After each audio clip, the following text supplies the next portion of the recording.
quorum and everybody's here. You can We'll take call them the back meeting with you of just the in case. Conservation Commission, March 20th, open. I'll entertain a motion to approve the minutes. I'll make the motion. I'll second it. Moving second, all those in favor? Aye. So moved. And our first new public hearing is for 25 Emerson Ave. Is the applicant here? Emerson? I'll read that into the record.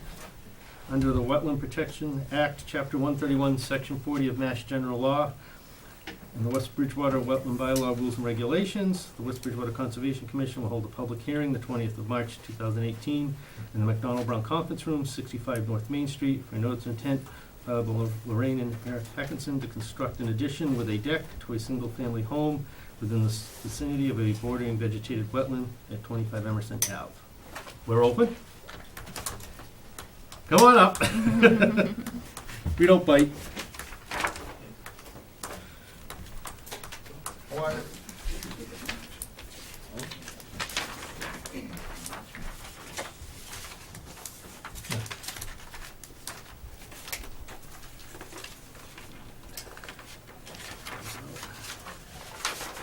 I've got a locator map and the site plan for this project on your Chromebook.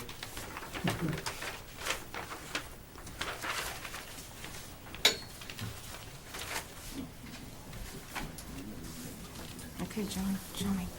All right, so that's the locator map. Okay. Oh,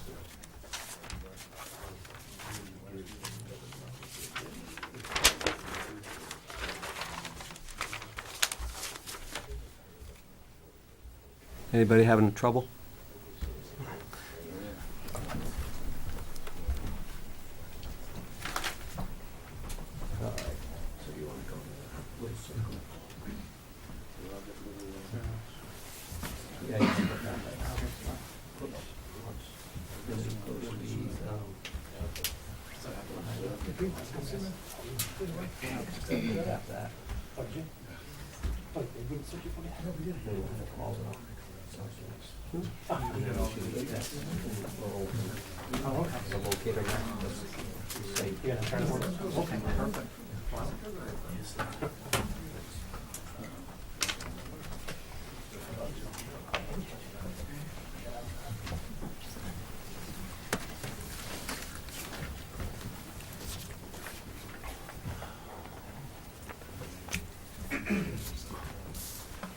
Okay, what are you looking to do?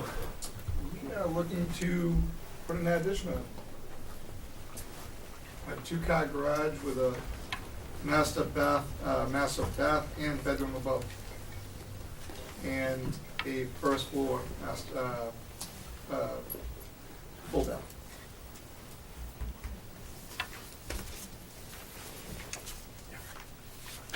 An upgrade to the existing septic system? No. No. That was upgraded in 2004. I believe so, yeah. Yeah, we've been there for 14 years, so it was built for a 3-bedroom, and we only have 2 existing now.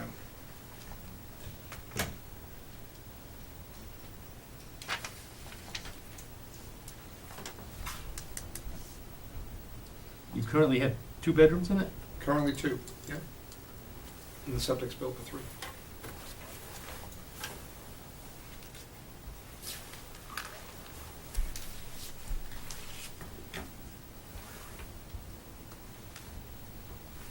I'm just curious for that plan. Got it listed as a 3. I'm just, So how many did you say there's existing bedrooms? Right now, currently? Yeah. 2. My kids, and the share a system was bunk- my kids designed share for a bunk- 3? My kids share a bunk bed. And my daughter's not too happy.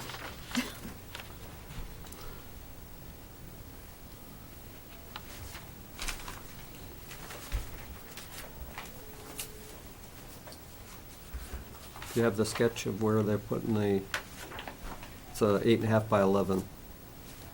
So you have the floor plan, you have an 8.5 by 11. It's probably part of the notice of intent. or it's on the Chromebook. So you got your choice. Oh, Yeah, I've got it on the, So we need to go,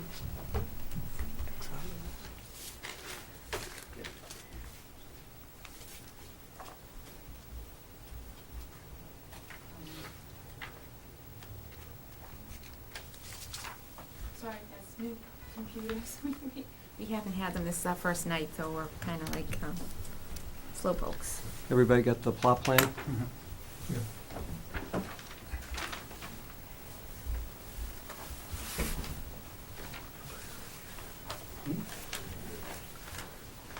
Takes a little getting used to Yeah. the pad and Right.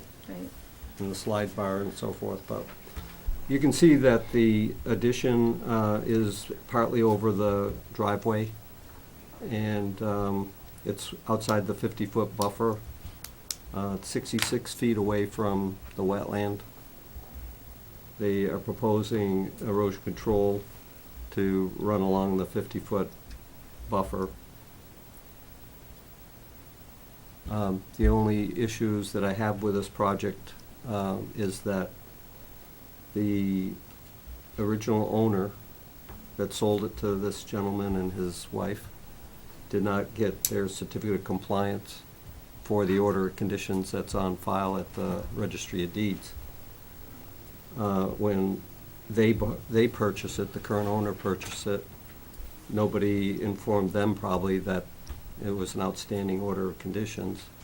And there's been a number of mortgages on the property by different lending institutions that probably never alerted them to that fact either. And so here's another case where the attorneys that represent the banks just process the paperwork, and unfortunately, you're going to have to request a certificate of compliance before the commission can issue the order of conditions to allow you to do it. So you're responsible, and it should have been the previous owner. Luckily, we have an as-built of the septic and the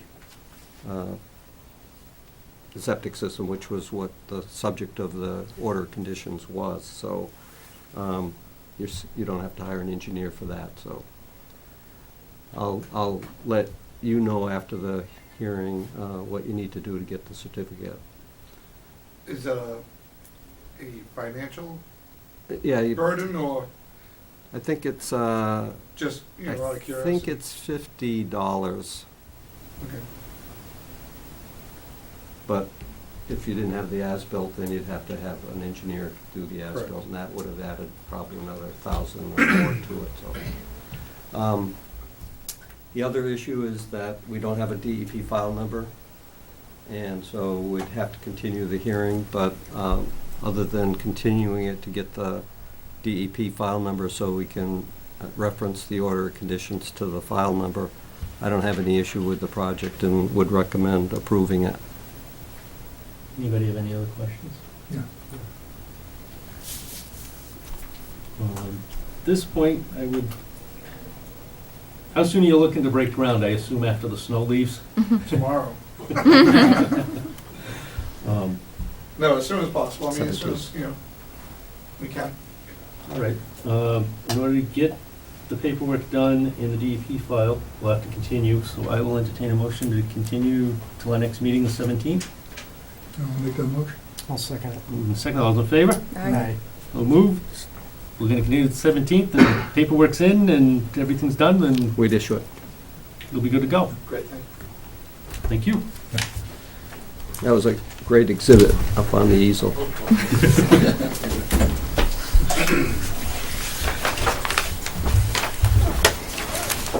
Our next one is Lincoln Street, map 51. I don't have any documents for that, by the way. But I do have the meeting report that you can refer to, and the agenda's on there, so. I will read that into the record. Under the Wetland Protection Act, Chapter 131, Section 40 of Mass General Law, in the West Bridgewater Wetland Protection Bylaw Rules and Regulations, the West Bridgewater Conservation Commission will hold a public hearing the 20th of March 2018 in the Brown McDonald Conference Room, 65 North Main Street, for an amended order of conditions for DEP file SE 328-734, filed by Michael Koskin Associates on behalf of CLM Development LLC for a project listed as map 51, lot 22-3, Lincoln Street.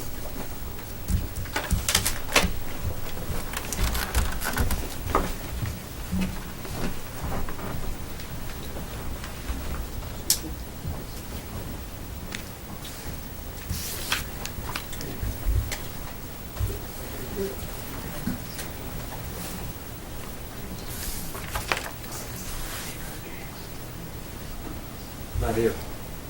Oh, I'll present the information. As you may recall, the last meeting, I'm sorry, not the last meeting, the meeting in February 20th, they proposed this change which takes on the original plan, the septic system was in front of the house. The driveway went up over this mound and into the garage area of the proposed house. Here he is. Geez, I thought it was 7 o'clock, sorry about that. That's okay. John was just starting to give us a little synopsis. We have an easel if you want to use the one that's So I already only set did up. 5 minutes worth of your presentation, so Go ahead, John, you keep going, you did great. you can pick up from there. Tell him it's 2:50.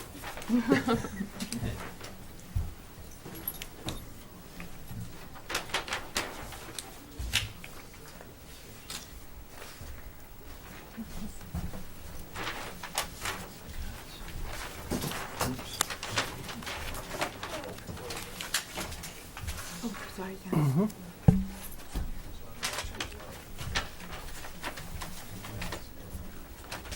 Do you have any checks too? Okay, I'll address that. We'll get 'em. I expect that my check person's coming, if not, I'll write you a check. Ready? Ready. Okay.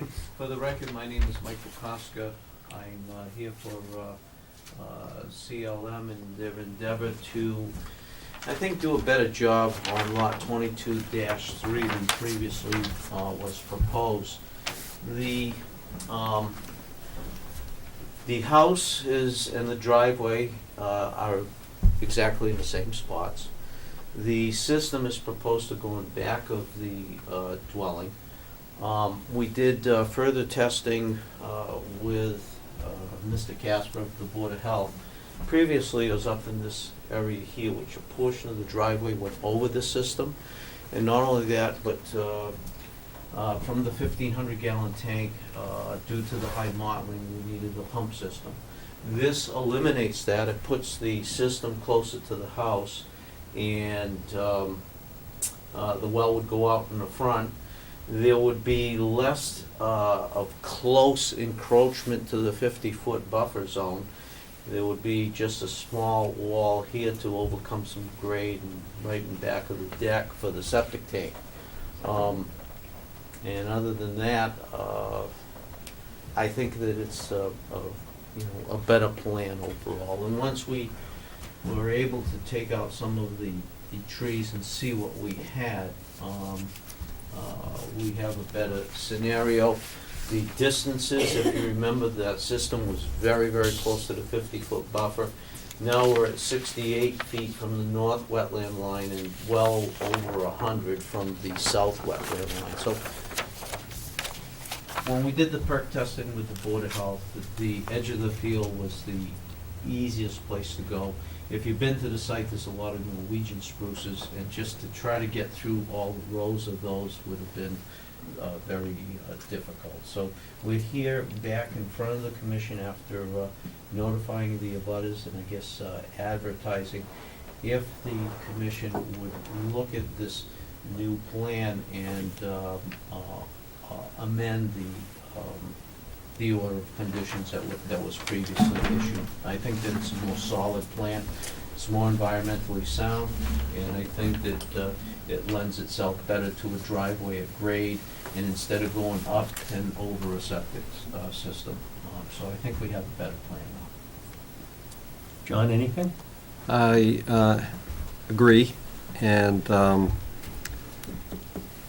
as I mentioned in the report, the reason for this is that the abutters, when they first came to the first hearing, saw one thing, and if we were to change it and say, yes, it's a great idea to do this, without their ability to know what was happening, then we wouldn't be doing our job. So that's why the commission asked to have it re-advertised in another public hearing. And as a result, a number of the abutters either came in or called about it. I don't know if there's anybody here tonight for that one, but. Can I ask, is there anybody here? Yes. Questions, comments, any? We'll open it up to, Sure. You're talking a driveway, right? This is your driveway.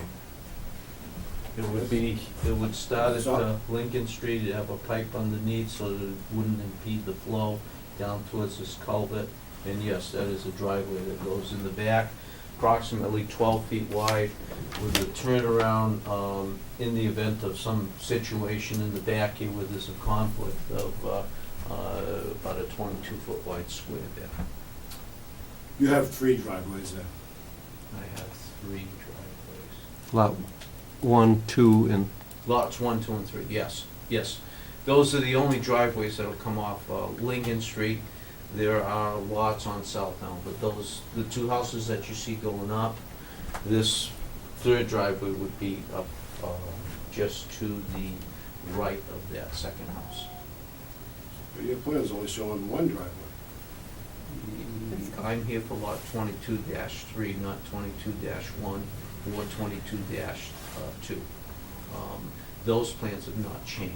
So, This is the only, so this driveway is the driveway that's closest to Russo's property. no, No. this is the driveway that is the Furthest. furthest from Russo's Okay. property, correct, Okay. yes. Well, at the moment, there's 3 driveways there. At the moment, there's 3, And the okay. closest driveway to Russo's has the culvert tube on it. It's open on one end, Yeah, it's closed on the other end. okay. The next driveway is complete gravel. Mhm.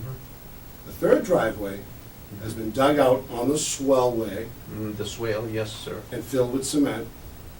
I okay. have pictures of it. All right. Well, before anything is done with a certificate of compliance, it was agreed upon that all of these driveways will have a pipe underneath them so as to not impede any of the surface flow off the road going down towards the wetland area here and to the Cement is existing- not a pipe. No, you're absolutely right. Cement is not a pipe. What it seems that's being done for stormwater management is crushed brick or concrete is being put as an apron temporarily for access. So temporarily putting a dam. I'll We go talked out. about this before Yeah, with I the water. I And if you haven't put a been there dam to in there, see the water, dam. you explained the water can't go uphill. Yep. But if you put enough dams into the pond, the water is gonna back up. And go over the driveway, yes. It's gonna go somewhere. Right, it'll go over the driveway before it goes up the hill. I'll make sure they go out and inspect it. We had the same issue on Ames Street, My sump pump has been on and Ames, constantly since they put those places in. and Ames Street, the driveway was blocking the water onto the abutter, and we made them go out and put the culvert in. I don't think it's still 100%, but they're working on it, so we'll be taking care of that. It's been a kind of a tough winter for people to do construction properly, let's call it. And that being said, that the silt fences are in place so that anything that, any silt that might migrate from any construction activity will be caught before it goes to any of the wetland edges. As far as water, I got water in my cellar for the 2nd time in 30 years. I didn't believe it, and I have a sump pump, and it forced the wall to be lifted up. So, yes, it's been very, very wet, and a lot of people have issues in their basements right now. Cement. It's not a culvert tube. Any other questions on this one? No. I think it's a much better plan moving the septic system behind the house.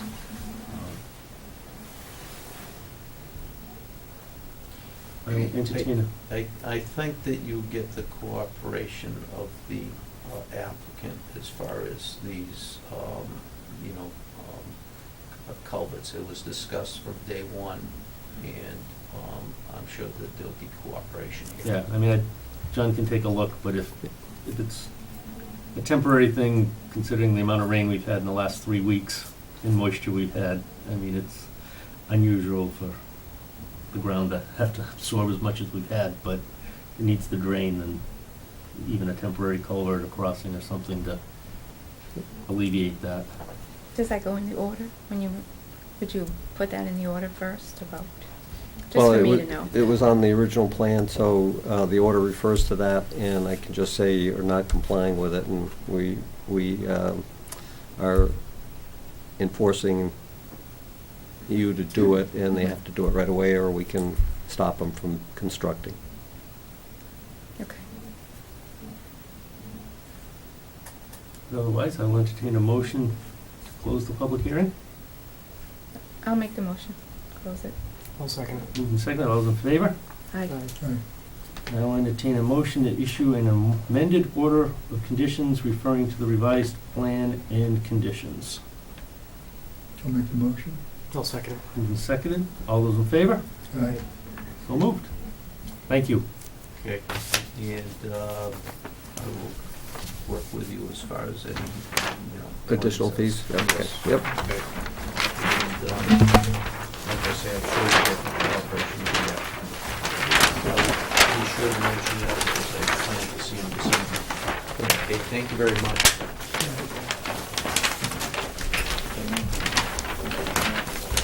You need help over there? I know Lee's usually your lovely assistant, but I could certainly pitch in. Thank you. Here's the previous one. Did you guys find the report on the, just for the, I know you got a paper one in front of you too, but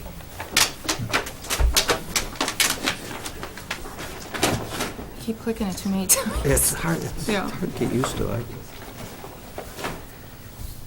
Okay, and I assume everybody else is here for Stony Road. That being said, I will read that one into the record. Oh, yeah. Your report's on there too? Oh, we didn't know that. Under the Wetland Protection Act, Chapter 131, Section 40 of Mass General Law is amended in the West Bridgewater Wetland Protection Bylaw Rules and Regulations. Conservation Commission, West Bridgewater will hold a public hearing March 20th, 2018, in the McDonald Brown Conference Room, 65 North Main Street, for a notice of intent filed by Curley and Henderson Surveyors on behalf of David C. for a 6-lot residential subdivision, 2 drainage basins, related utilities, grading, and proposed within the 100-foot buffer zone of ABVW on Stony Road / Clark Circle. And we're open.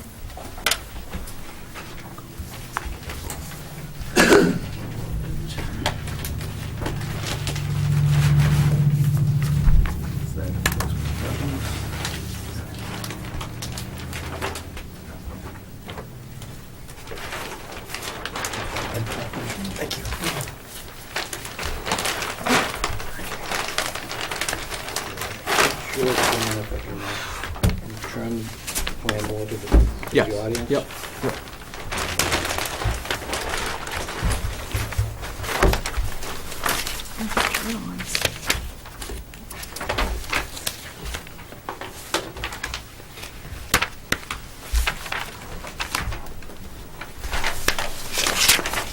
I'm sorry. You want help, John? I'm all set. Okay.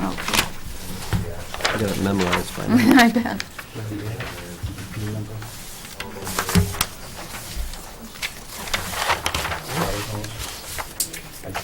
Take them all together. Once it didn't turn out.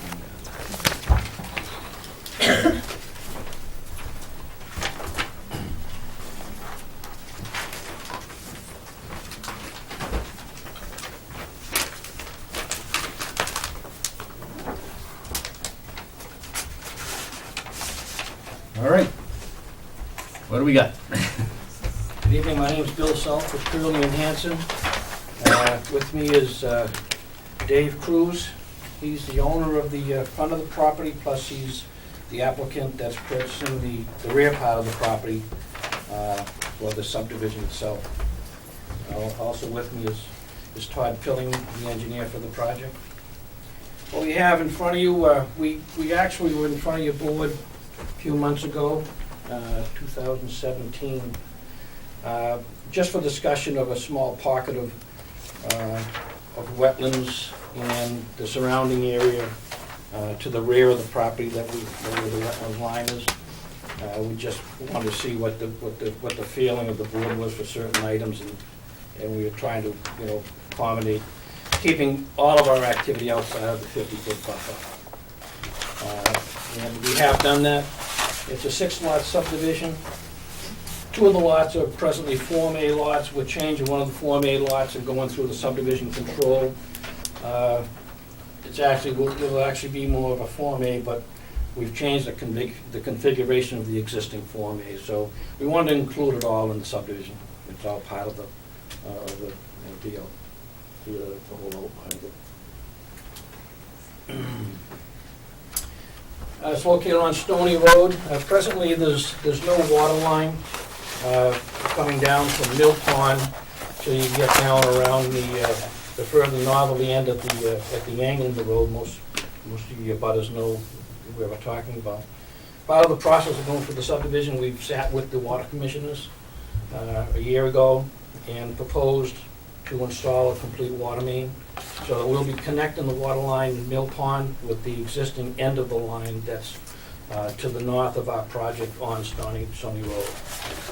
So doing that would, won't be wells or things like that. There's presently a new house adjacent to us that does have a well on it, but we won't be having the need for the water services for the houses.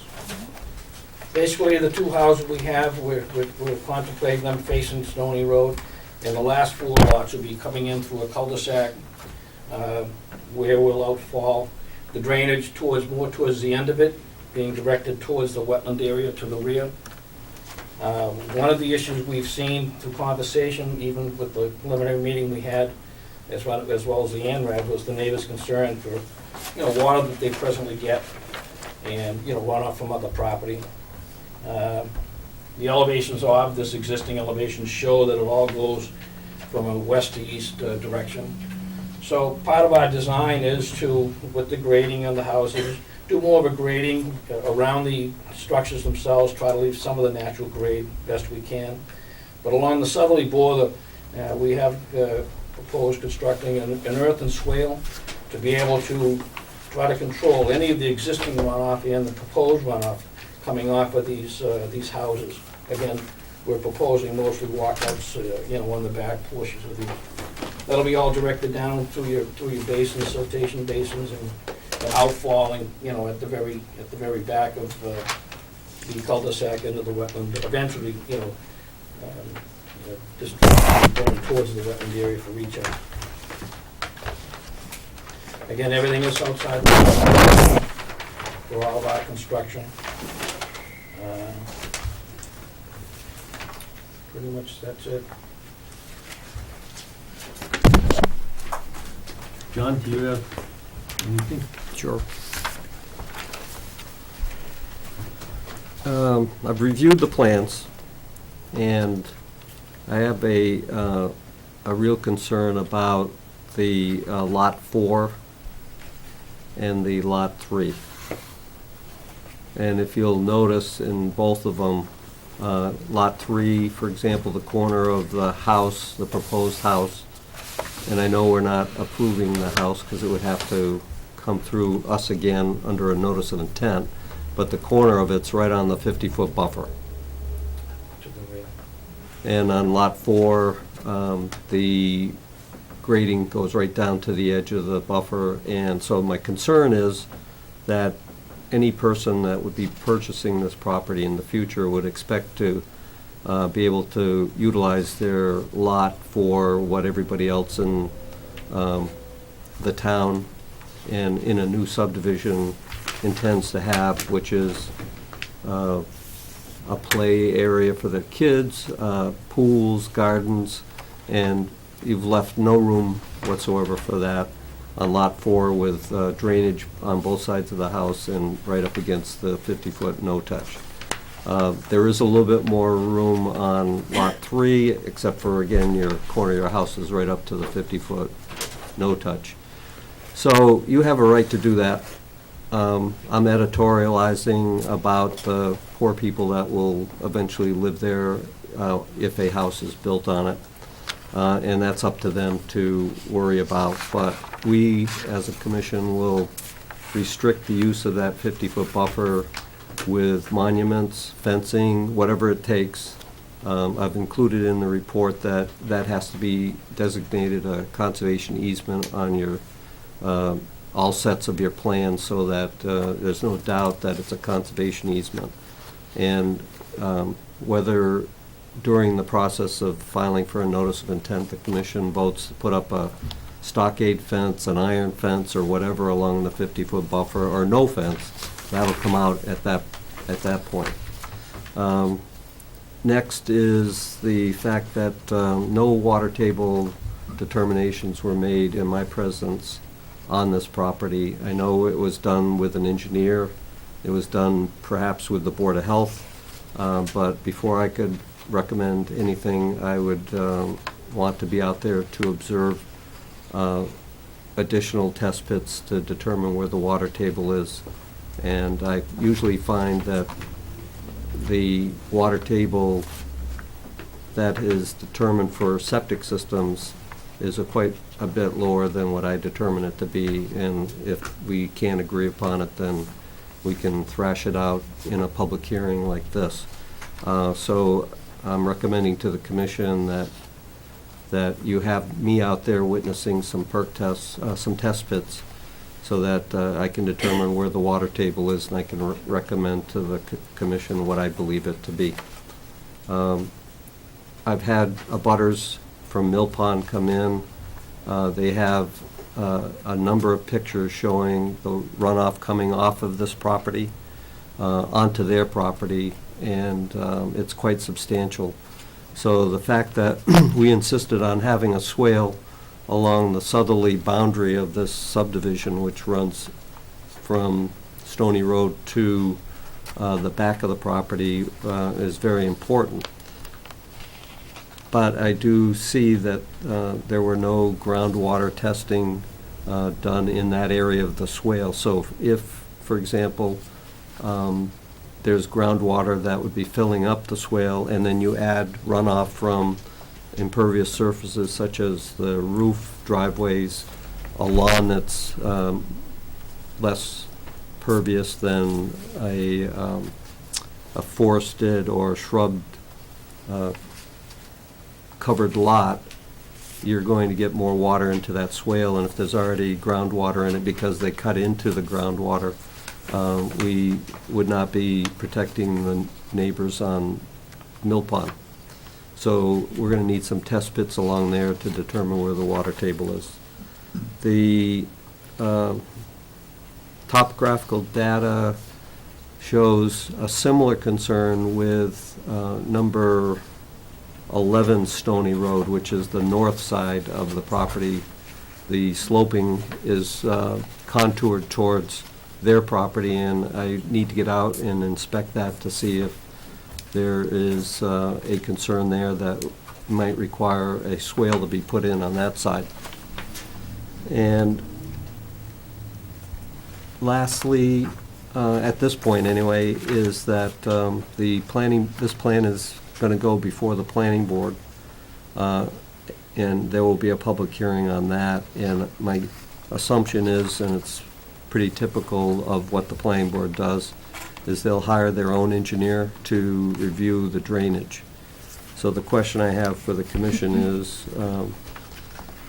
because of all of the concerns of the neighborhood, do you want to have an independent engineer and not rely solely on the review of the planning board's engineer, so that you have two different engineers reviewing it?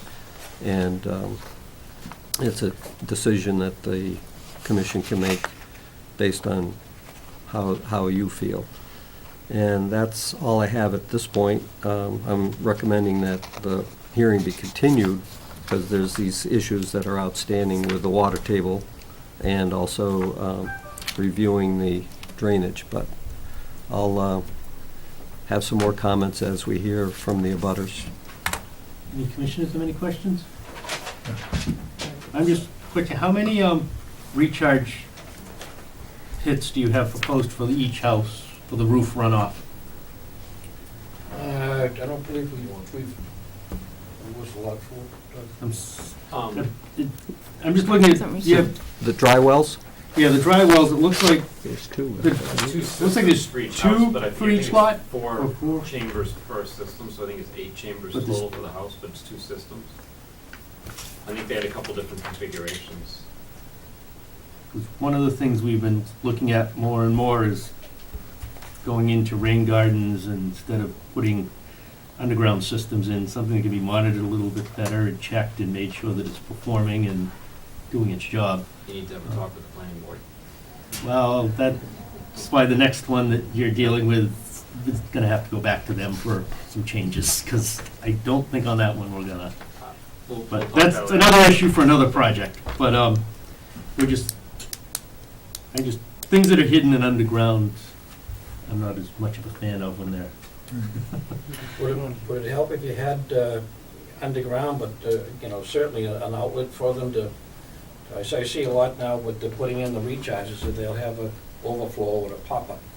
And once it gets to a certain elevation, it'll pop up to, do the same thing. One of the main things we try and not, we understood from the previous meetings is the runoff off this property now. Same thing with the rear of lot 2, as John was mentioning, and more towards lot 3, is we're trying not to disturb any of the natural vegetation, in those factors going that way. But certainly it's gonna be probably, addressed by the planning board as well. it looks like it's a 5-foot change in elevation on average across the, You mean from front to rear? I mean, I'm looking at most of them and it seems like it goes from 117 to 122 or Filling around the foundation. around the Yeah, foundations. we know it's a high water table, and, we're trying to make these walkouts and only have to fill around the front portion of the house, try to minimize what we're actually filling on the lot. And it is a tough site. We discussed that, even with the last meeting we've had with you and with the abutters here. We know, what their concerns are as well. At this point, I'll open it up to Butters audience questions. Hi, my name is Cheryl Keenan. I'm at 50 Mill Pond Road. On Sunday night, we had approximately 25 of the neighbors at a meeting at one of the houses, and most of them, or some of them, are here tonight. So tonight I'm here with most of the neighbors who are concerned, as I am, with the proposed alteration of the natural habitat in wetland areas and the proposed housing plans. I have lived in my home for 25 years. While it is Mr. Smith's right to build on his land, as residents, we also have our own rights, and we want our concerns heard. Our biggest concern with regards to the Conservation Commission is the plans to have the proposed 2 dwellings there's 2 dwellings that are in that, you already hit upon it, lots 3 and 4 are within the 100-foot buffer. And of course, like that you said, we noticed that they are right up to the 50-foot buffer zone. They are encroaching on the wetland, just about encroaching on the wetland, the 50-yard mark, foot mark. We propose that the dwellings stay outside the 100-foot buffer zone, specifically lots 3 and 4. We also propose that there are no givebacks. It is the Conservation Commission's obligation to maintain the natural wetlands and wildlife. Since Mr. Smith cleared the land approximately, I think it's 1.5 years, 2 years ago, he just kindly started to clear the land, we have all had an increase in standing water.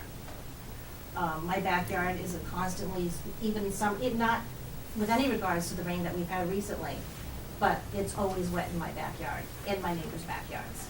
Cheryl, excuse me, we know each other. She also has, since they've cleared that area, has had to add sump pumps to her house. Yes. Two working ones, not backup Yes, pumps, we but. already had one sump pump, and we had to add another sump pump. Right.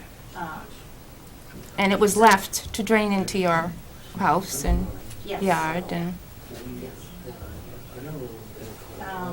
My neighbors will attest tonight that we have all had an increase in the standing water. I have issues with the plan clearing the trees to the wall, because in the last meeting that I attended, I bought my lot to be in the country.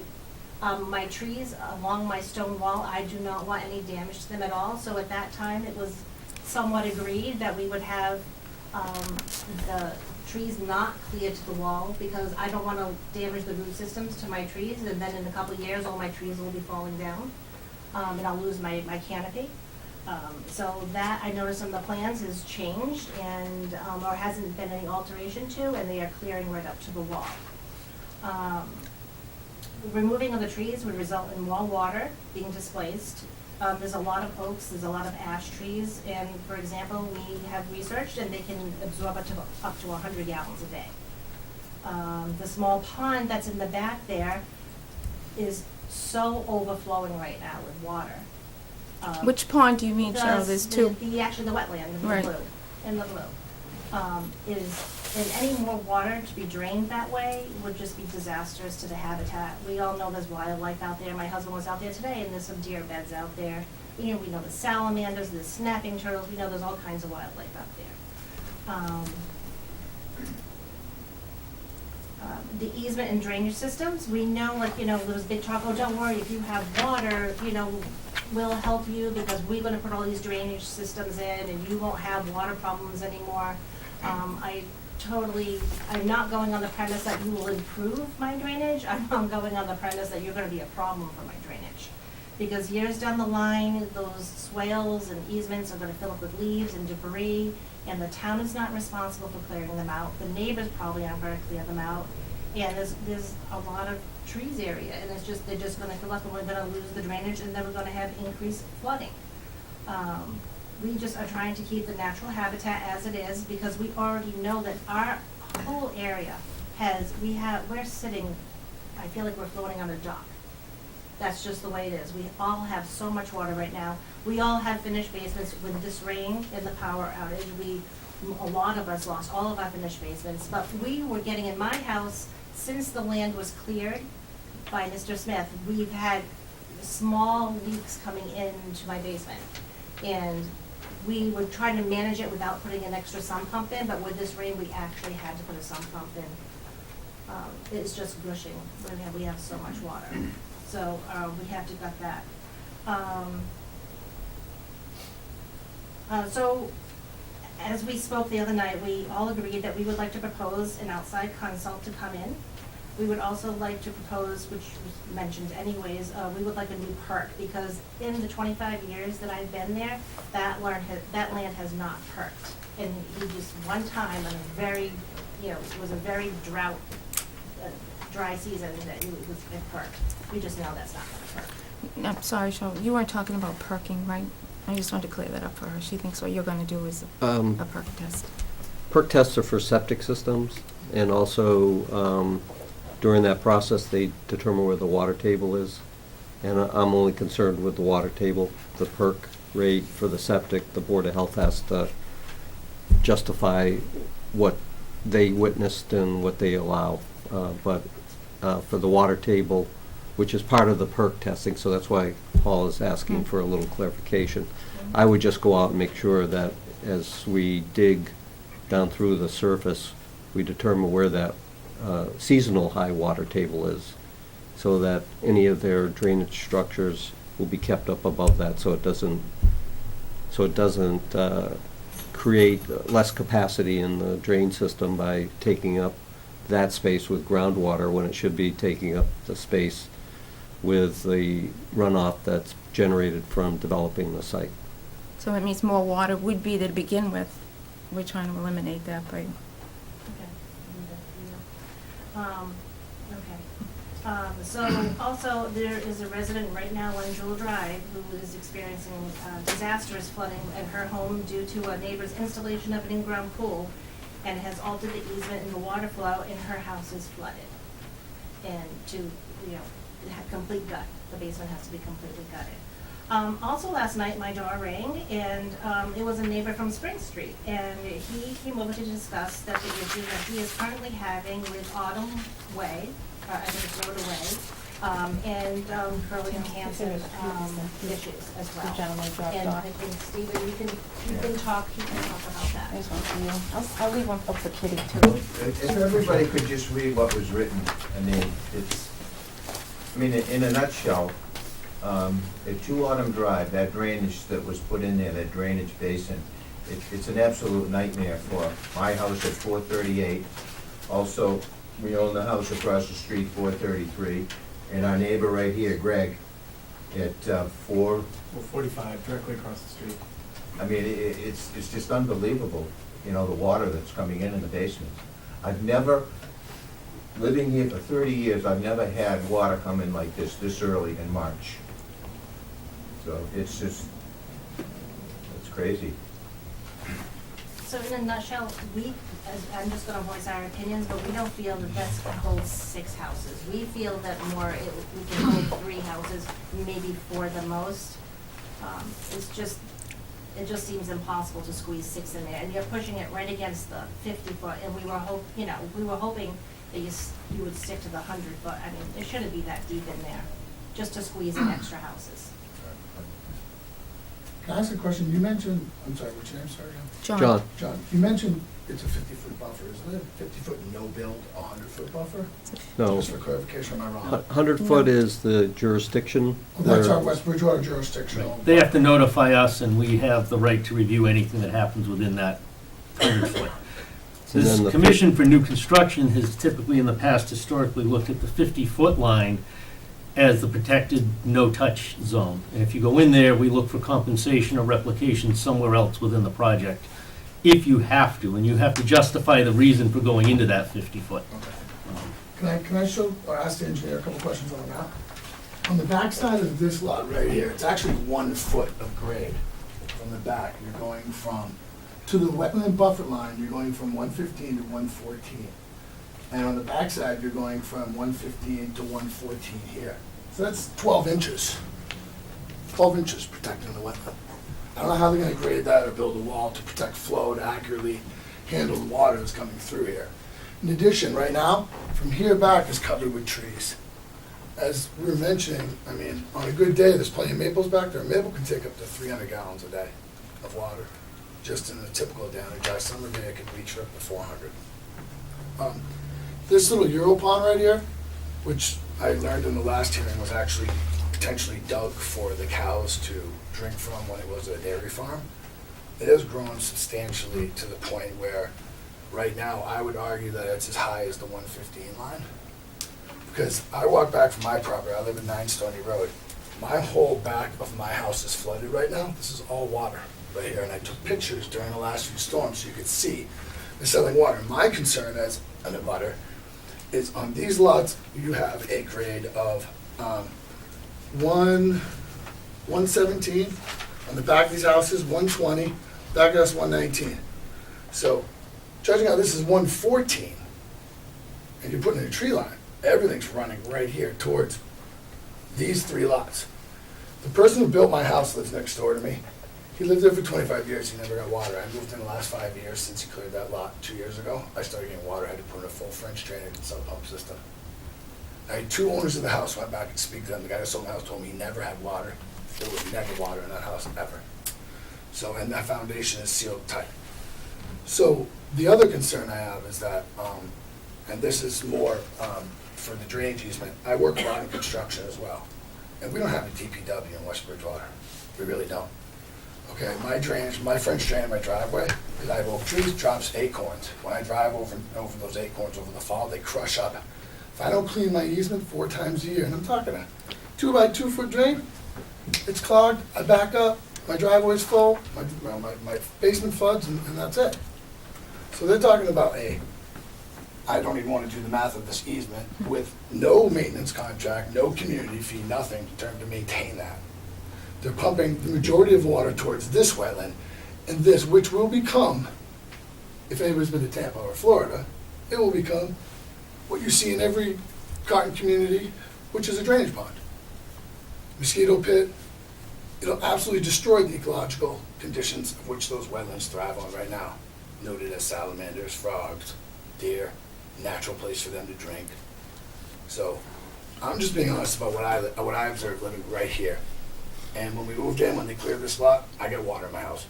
I'm glad we saw this map. It saw that there's no protection for everybody living this way. So the water's basically on this whole side of the neighborhood, actually gonna go this way towards the Turners, CLM, myself, and Stevens Land.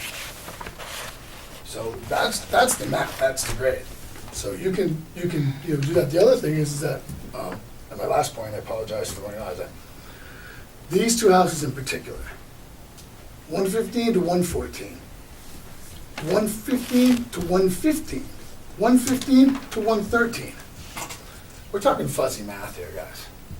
That needs to be regraded, shot, because if you were to ask me, if you were to walk that, I would bet you that 50 foot's out in the middle of those homes, not abutting the fine line where one edge of the houses are. I mean, I could, give the old Tommy Boy line about the butcher, but you're better off asking him. So, that's my spiel. Thank you.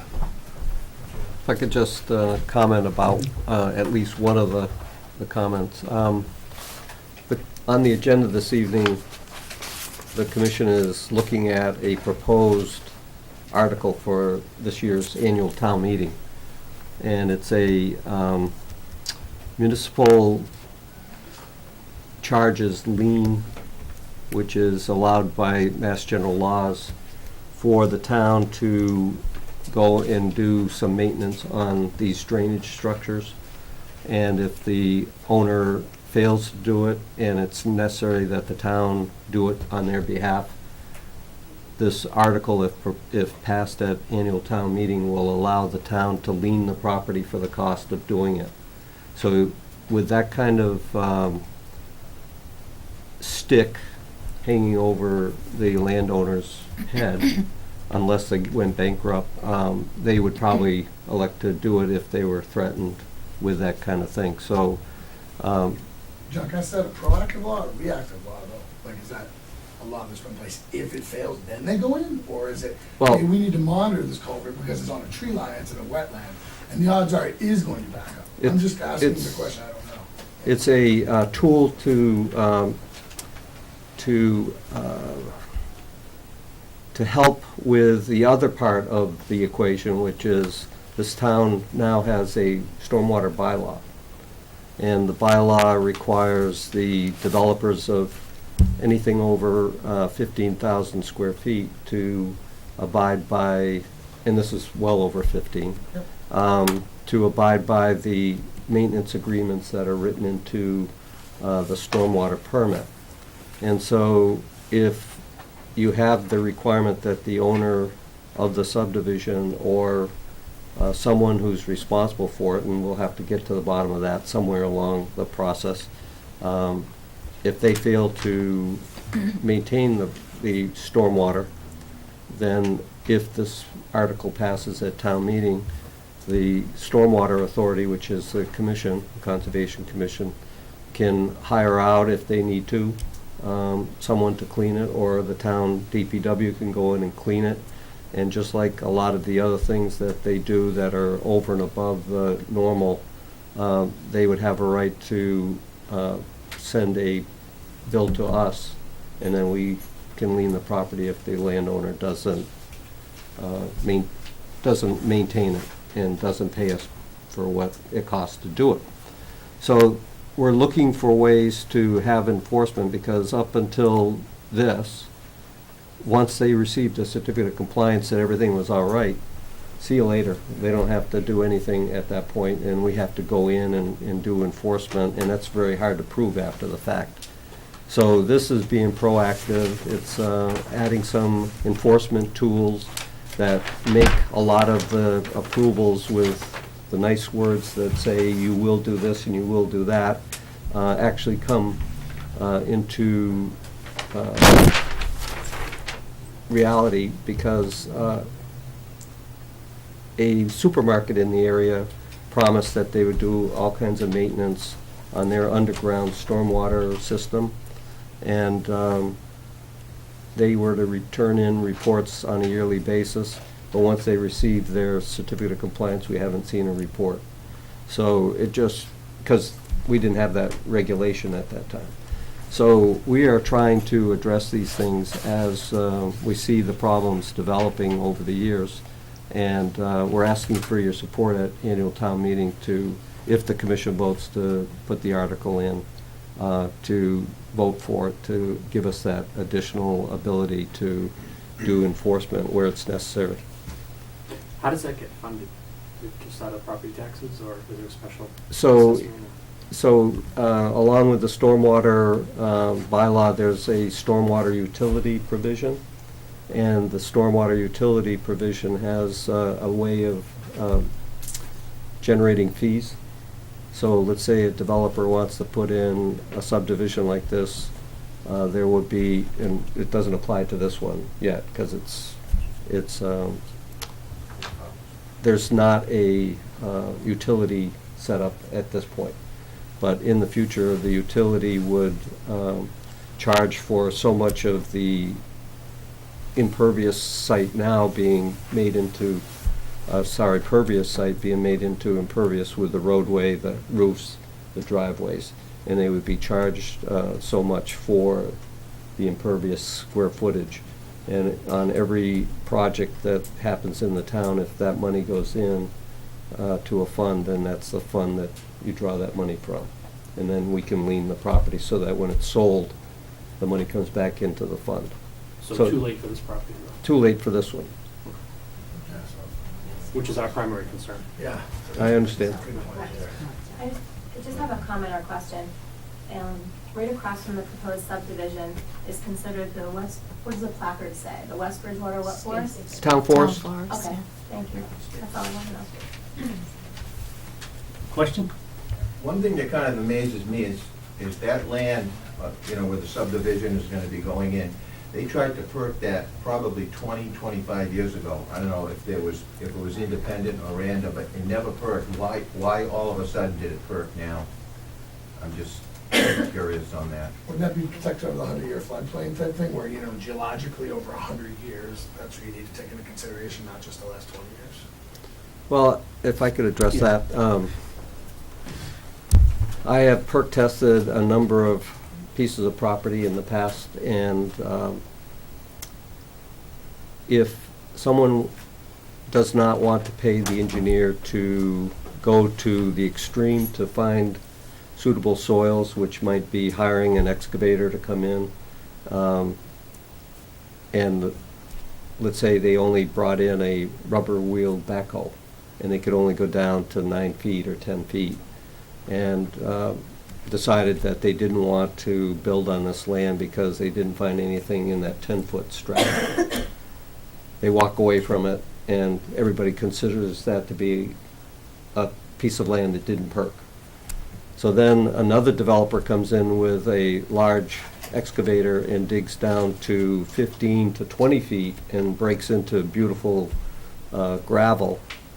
They are willing to fill that hole back up with gravel and build a septic system above the water table and spend all that kind of money, which is roughly 30 or 40,000 for a septic system, and develop the lot. Then all of a sudden now the land perks. So it's a matter of who is working on the property, how much money do they want to invest in all of the techniques that it takes to determine whether the land perks. And then after that's all done, how much do they want to spend on a septic system before they even can really sell the house? And so if it gets too high and the money is too much for the septic and all the work that's necessary, and the person that's selling the land wants too much, a lot of people walk away and everybody says, oh, it didn't perk. So I'd have to know exactly what data you had that indicated that it didn't perk. And then I could analyze whether that's legit and this new information by this applicant is not legit, or vice versa.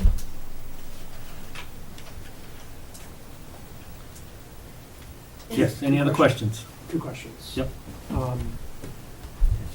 I don't know anything about the 50-yard buffer versus the 100-yard buffer.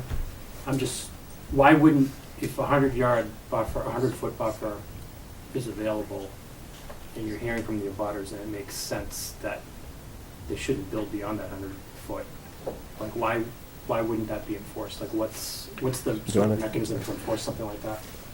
The way it's written, it's, the jurisdiction is we have to review any project that has a scope within the 100-foot. If it's 50 feet to 100, we just get notified. You can still put a lawn, you can still put a driveway, you can put a structure, you can do anything you want in that 50 to 100. The 0 to 50, we can have control over. And that is generally what we say for new construction is a no-touch zone.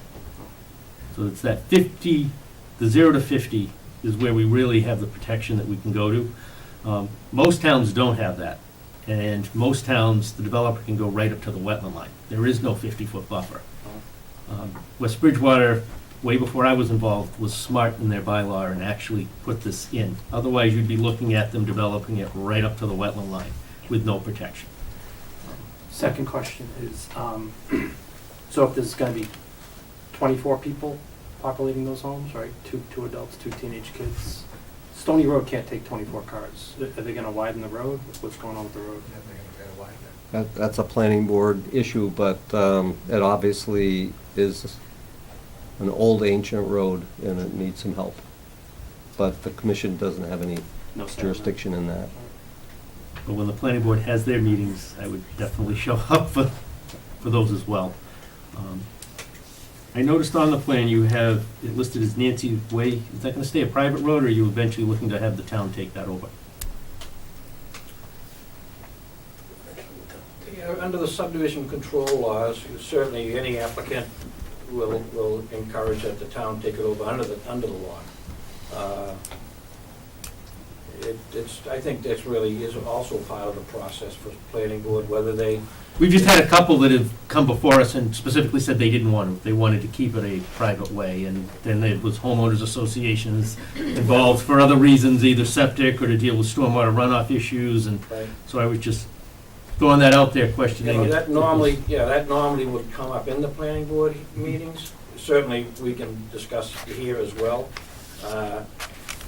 The only private way drawback, associations, you know, you're collecting money for maintenance, plowing, you know, and if, once you get away from the subdivision control, sometimes the town loses the opportunity to, not manage per se, but to really, I think, oversee any roadway, and more importantly, the drainage systems, how they work as maintenance. But some towns, they don't want to accept roads anymore because of the issue of maintenance.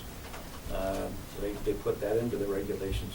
I'm sure it'll come up in the planning board, and certainly if you've brought it up here in your meeting, we certainly talk to the client and see, I would just put that input with the planning board input, and certainly work around to whatever's best for the town. Excuse me, David Hunt, I live at 11 Mill Pond Road. I have a question on the fence that you mentioned. Can you tell me where that fence would go that you were talking about? You're talking about the wetlands? Oh, for the restricting Yeah. the access into the Yes. 50-foot? Yes, and who's responsible to maintain that? If we put it in. It's, it would go along the 50-foot no-touch line that's shown on that plan there as the pink Is line. that the pink line? So, that's right out the guy's bedroom window. Right, and then, as far as maintaining it, it's the property owner's Can we requirement. request that happen, for sure? It would be written into the easement. Yeah, nobody ever Because buy you know that. people are gonna go beyond it and damage the property.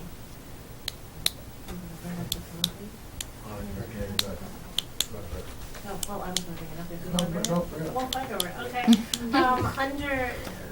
Within the 50-foot buffer, there is a proposed drainage easement. On the right side there is a black arrow pointing out this way, right here. So do they propose and bring in trucks in how are they going to build that easement without bringing some kind of vehicles out there? Mr. Chairman. You mean the proposed drainage easement that shows up on the Yes, plan? on the right, yeah. They're just proposing that that land be used for drainage. And they're protecting that as a non-disturbed, open area to help the runoff get to the wetland. They're not actually doing any structural or changing the elevation or anything else. They're just designating that as a drainage easement on a set of documents. The water from the lots. If I could Yes, add to yeah, that, yeah. Mr. Chairman, you know, and you're right, what you've stated there, but we always like to leave an opportunity there, as long as it's, you know, through a buffer, you know, for certainly the town to have the authority to go in, where it's part of, if it is accepted by the town for drainage, something they want to address and want to look at. It's really, it's more of a legal use more than a practical or everyday use for sure. Everything will need to be outside of that 15 or touch anyway, so. One more question. So is it the conservation business you talked about runoff? I mean, you build 6 homes, you're talking 6 lawns, nitrates, phosphorus, fertilizers, septic tanks. I don't know if you guys know what's going on in the Cape, but they're doing huge injections right now to figure out the nitrate problem from all the open septic tanks. It exists in this town. You guys are in denial if you don't think it's here. And you're gonna put six septic tanks on basically ledge clay. I promise you, the nitrates, the phosphorus, and what I call the crap tanks are gonna run right in that easement, right into that wetland. And then the 24 cars potentially, the oil. Well, the phosphorus, I will tell you, you won't have to worry about with the Phosphorus Reduction Act that's passed. Only the homeowners can actually apply that. Any commercial person that works on this property or a These guys. are landscape gonna- company can't use it. But those, it's not gonna. You can stop buy at it, 60. but you're gonna buy it and it's gonna be regulated. It says it on the bag, what it is and where you're supposed to use it and where you're not supposed to. And so the phosphorus and the nitrogen, yeah, that's gonna It's a be huge problem. We're dumping potentially right in the overloaded. wetlands, though. We're not like dispersing naturally here. You're taking the whole right side, the south side of development, and we're dumping that right into the wetlands. So if you don't think that's not gonna have a profound effect, I have a drinking water well within 400 feet of this house, or 400 feet of this property. It's 300 feet deep. If I were to send you my test now, my water, the nitrate levels, and then 10 years from now, I'd be Nostradamus because I'll watch them spike. The DeVegas also have well. This is also about protecting our drinking water too. Here, they tried to sell it like they're pulling it all the water line all the way down the street. They're really not. The water line actually stops right here. There's a fire hydrant right here. So they're really only pulling it for their Fire development. hydrants around the corner, so. No, to my property, this is where my property ends. I snow blow out the fire hydrant right here. Trust me, it's right here. I thought you lived around the corner. No, I live right here at Stony Road. Yeah, the hydrant's right here. There's nothing down here, nothing to there. Yes, but the pipe extends to the Blue Rock, which is right here. You should go Well, you look. can- My neighbor who built the home The showed me information where they was, ran the pipe to. the information was gathered from the water. Walk out there, you'll see the Blue Rock, it's spray painted. And one more issue. Mhm. Last time I was here, I also discussed that I do not want a retention pond in my backyard, and it's still there. I have increased mosquitoes and bugs and all kinds of issues, and it's still there. And we were going to work on that. I don't want, all of us seem to be, we're going to all be getting hurt for the benefit of one person, or maybe the front row. It's just not fair. We all pay a huge amount of taxes. My taxes just over the full 2.5%, $13,000. Don't you preserve our right to own these homes and not endure existing and more environmental changes to what borders the West Bridgewater Town Forest? Is this really what you guys want to see when people walk in and go for a walk in the West Bridgewater Town Forest? A jammed in 6 condoplex on top of the land that really doesn't perk into swampland? Will that pond be getting huge? Is that the idea? Oh, yeah. Like all the water's gonna go I there? know. Oh, So yeah. it's just gonna It's be an a huge artificial pond. pond with Southern chemicals. Florida, yeah. It's a retention Which pond. is So you now. can, You have as we another said in the last meeting, young you can man. retire Yes, you have a nicely question? tomorrow. Just a statement. I think everyone in this room, most people either stayed in West Bridgewater or moved here because West Bridgewater's always seemed to maintain itself, its environment, Right, the farmland. the rural area that it is, the atmosphere. And you even hit on, you said most towns aren't like this, and West Bridgewater is. So, in staying consistent with that, we don't think this is consistent with West Bridgewater maintaining itself. And, no one's trying to deny anyone the right to the full appropriate use of their property.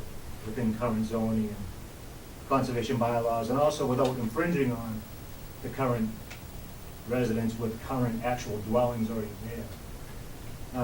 So no one's trying to deny the appropriate use, which may be 1, 2, or 3 max homes that will have less of an impact. Even one's gonna have an impact, we know that. We're talking about playing on the fringe with a lot of this stuff of how we're gonna force water one way or the other. And when we do that, we know we're gonna create issues where they weren't intended to be. This water, where it is, where we put it, wasn't intended to be there.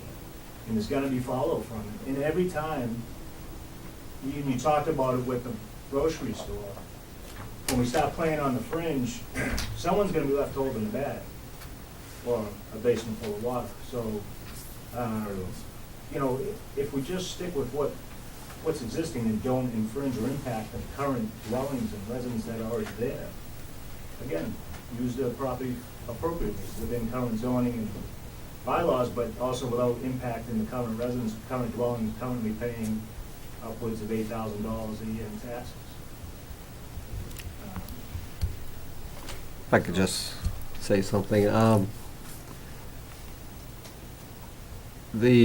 My report started off with some concerns about the location of the house on 3 and 4.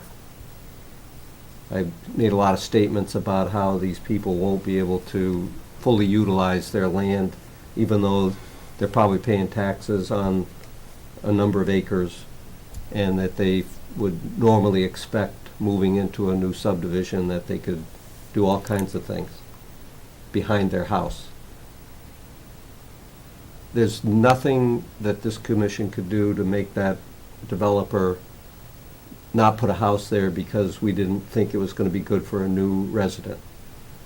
There's nothing the commission can do outside of their jurisdiction, which is on solid legal footing, the 50-foot no-touch. Everything else, they have a legal right to do. They can cut trees up to the property line.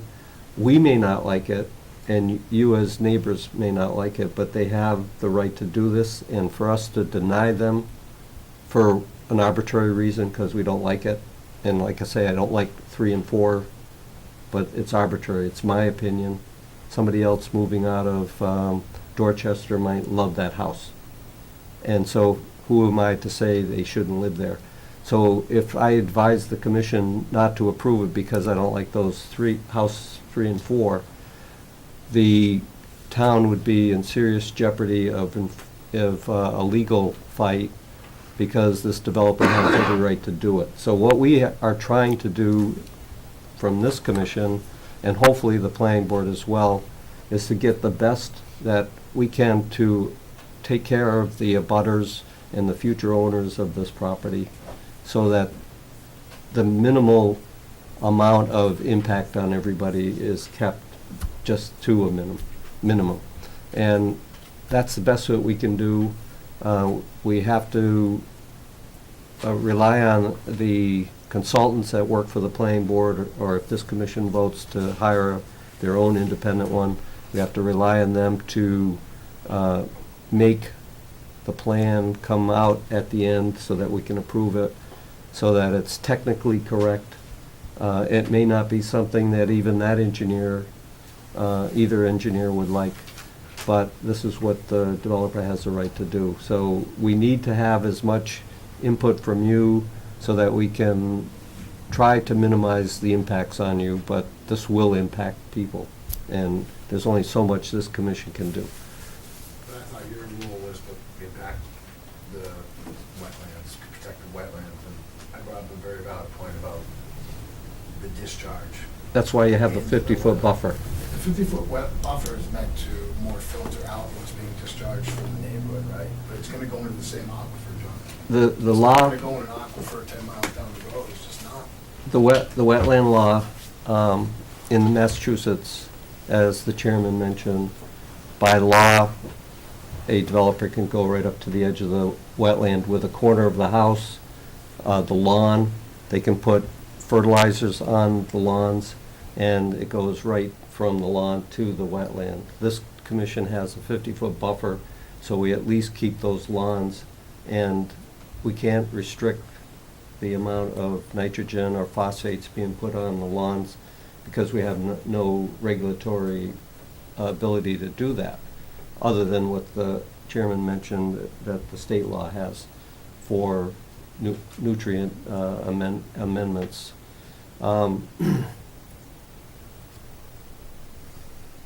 If this was an aquifer protection district, like most of the Cape is on an aquifer, and they have every right, the Cape Cod Commission has every right to restrict the amount of nitrates getting down into the aquifer. This is not in a water resource protection area. I know there's a couple of private wells on the lots, but usually anything over 100 feet is not going to affect the well. So we're doing the best that we can to protect the wetlands by enforcing the 50-foot no-touch, so that anything that's running off of the driveways, the drainage systems, stops before the 50-foot buffer, flows through the buffer, gets treated as much as it can be expected in the 50-foot buffer. If we had a 100-foot buffer bylaw in this town, that would even be better, but we only have the 50-foot buffer. And so we're expecting that 50-foot undisturbed buffer to treat the effluent coming off the roadways and the lawns.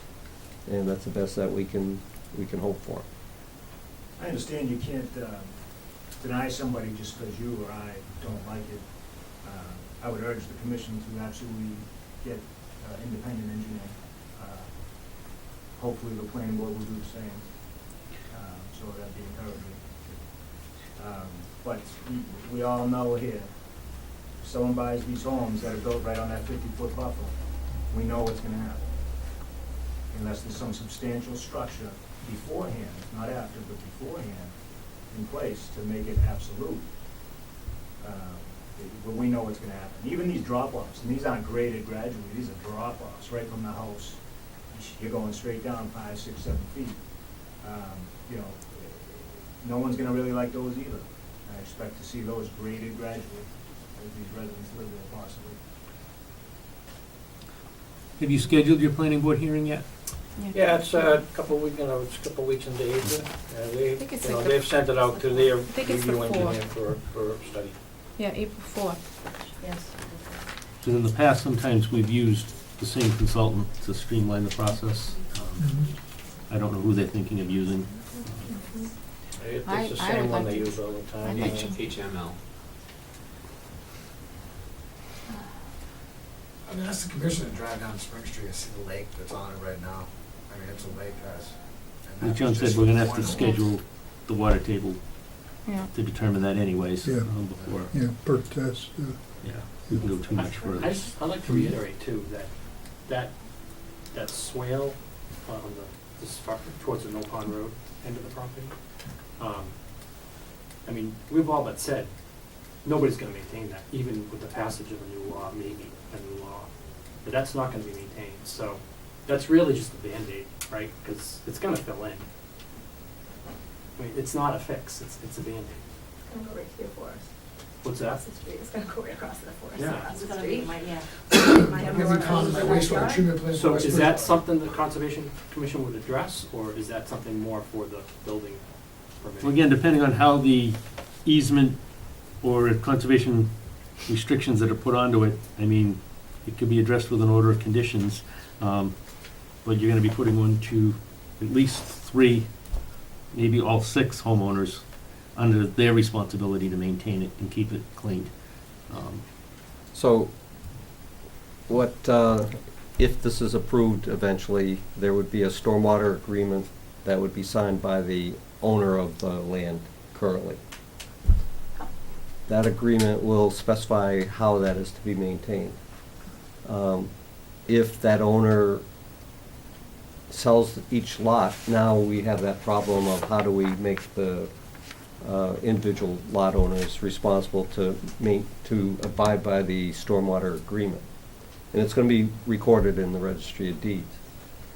So I'm seeing that the only answer to that is that one of the conditions of approval is that any of the owners of the subdivision have to join into a homeowners association, and that they will become responsible for it. And when they don't, then this, hopefully this new article that would pass at town meeting would give us the enforcement tool to go into each one of those lots, maintain it for them, and lien their property, so that if they go to refi or if they go to sell, they have to pay up what they owe the town for what they did, or do it themselves. So there is some light at the end of the tunnel on that part, that it's just not gonna be ignored. It has been in the past. This is an attempt by the commission to address that. So we started off with the stormwater bylaw that passed a couple of years, I think 2 town meetings ago. The next step is to get this lien article passed so that we have that tool. And then the third step is to have a utility that we can charge on new development for commercial and residential. That would help fund a utility that would go out and be able to clean out those ditches and draw from that fund. Charging them to feed it, build a wastewater treatment plant in West Bridgewater, have them fund it, because they're the ones dumping the crap boxes and everything. Is there, John, do we have a protocol to follow the houses when they get sold, that we can make new owners aware of their responsibilities for them? Well, That goes along, didn't we just do the, some? one of the conditions will be a conservation easement, which will be recorded on the 50-foot no-touch. The drainage maintenance agreements will be recorded at the registry.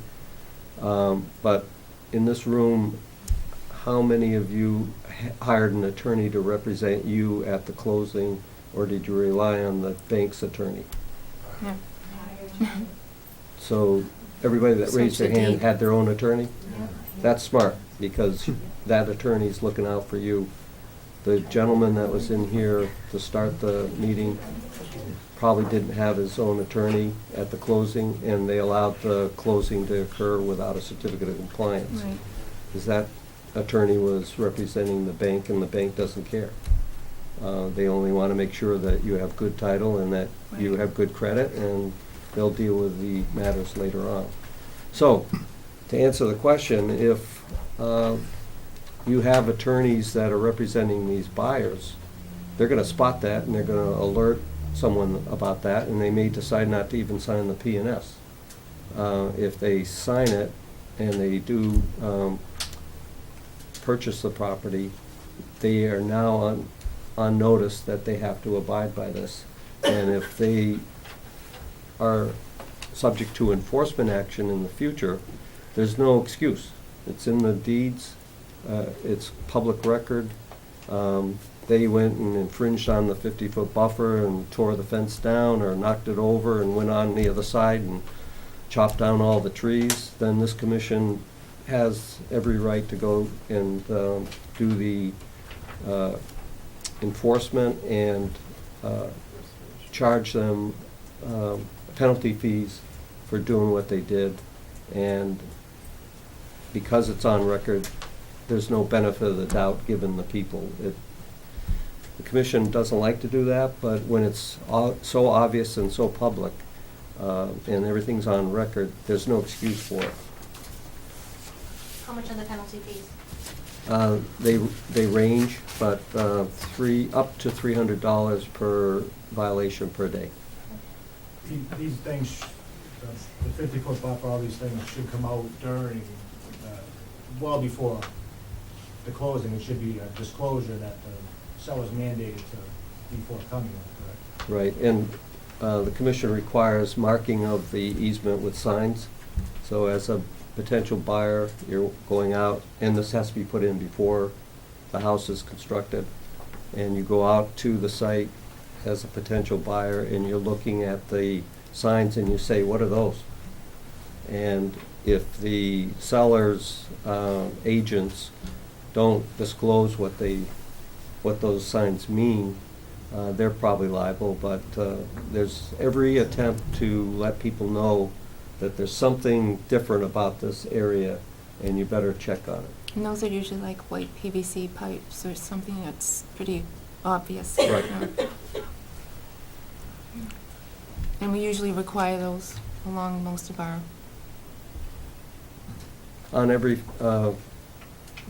on every project that has a 50-foot no-touch, we require it to be marked with signs. This one, because of the proximity of the construction to it, is so close, we have to come up with a little bit more means to make that obvious. So the fencing would be substantially more solid than just a pipe with a sign on it. So given everything that the developer has heard tonight, does the developer have any change of limiting it to 4 lots instead of 6?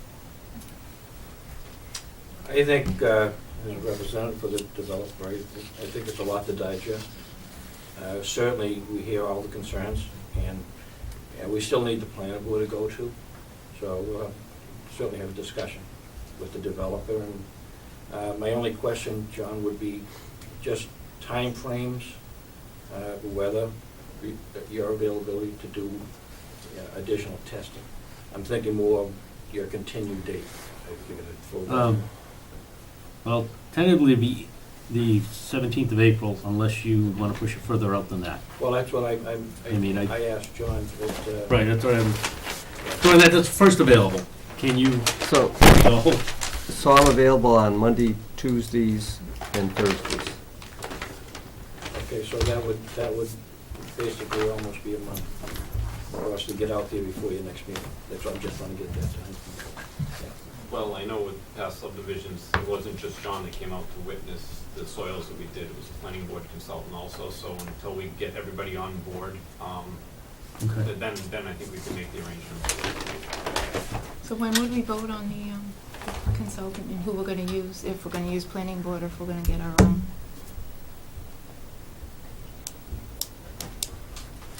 Do you want to pick a consultant now, or you want to wait until the planning board meets and find out if they're going to use their normal one, or are they going outside I'd it? rather request it now. G53, yeah. I'd like to get a separate one personally. no, I think we should get a separate one. If the planning board Right. goes with the thing, Yeah, John can compare the G53 right. consultant and the planning board to make sure Yep. they concur. Done that in the past, that's Yeah, we've done it before. fully understandable. What they're referring to is that 53G consultant is an independent engineer that will review under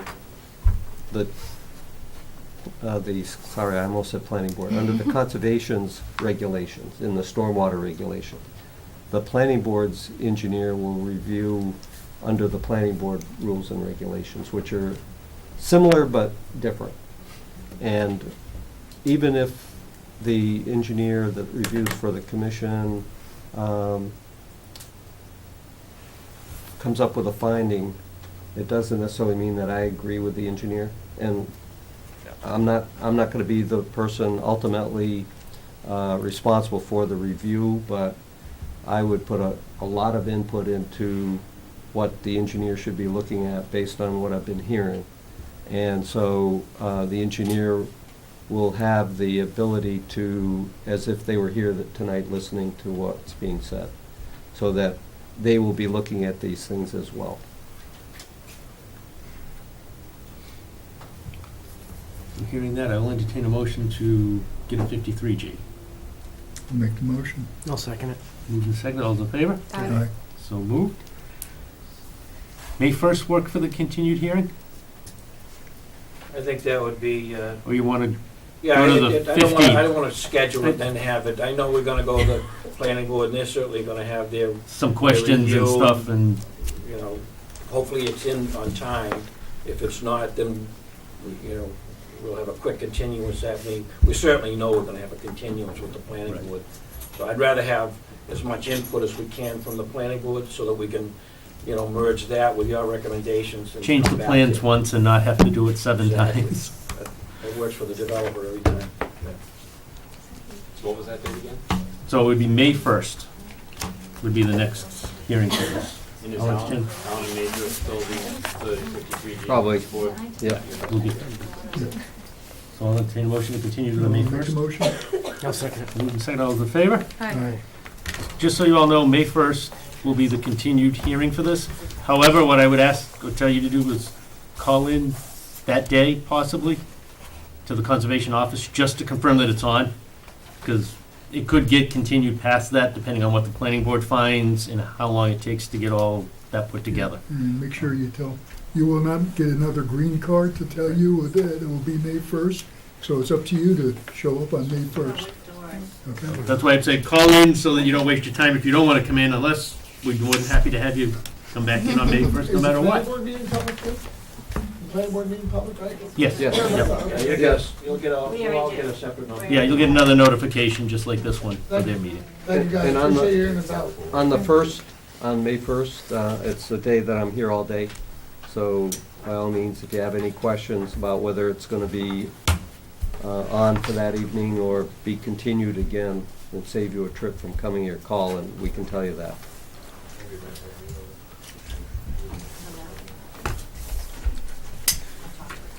Thank you very much. Thank you guys, appreciate it. Have a good night.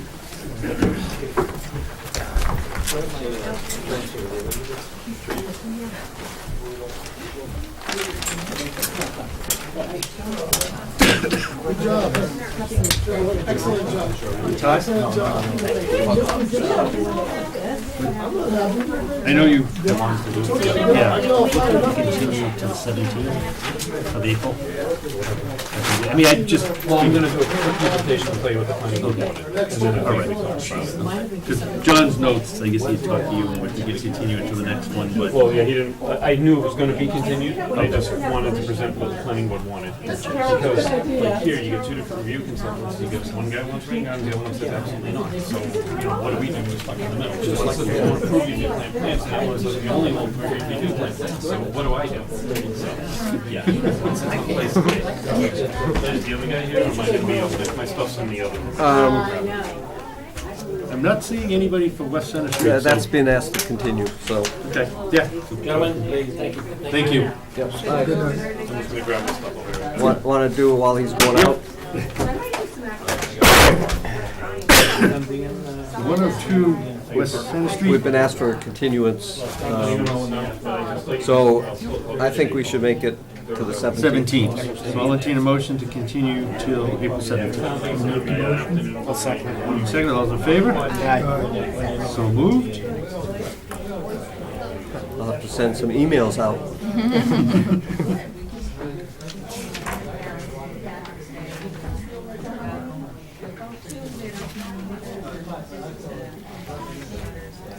If you want to reactivate your screen, all you have to do is hit the, I suppose you could just do this or something. Just hit the space bar, Okay. you tap on it, there you Yep, go. and it wakes right back up again.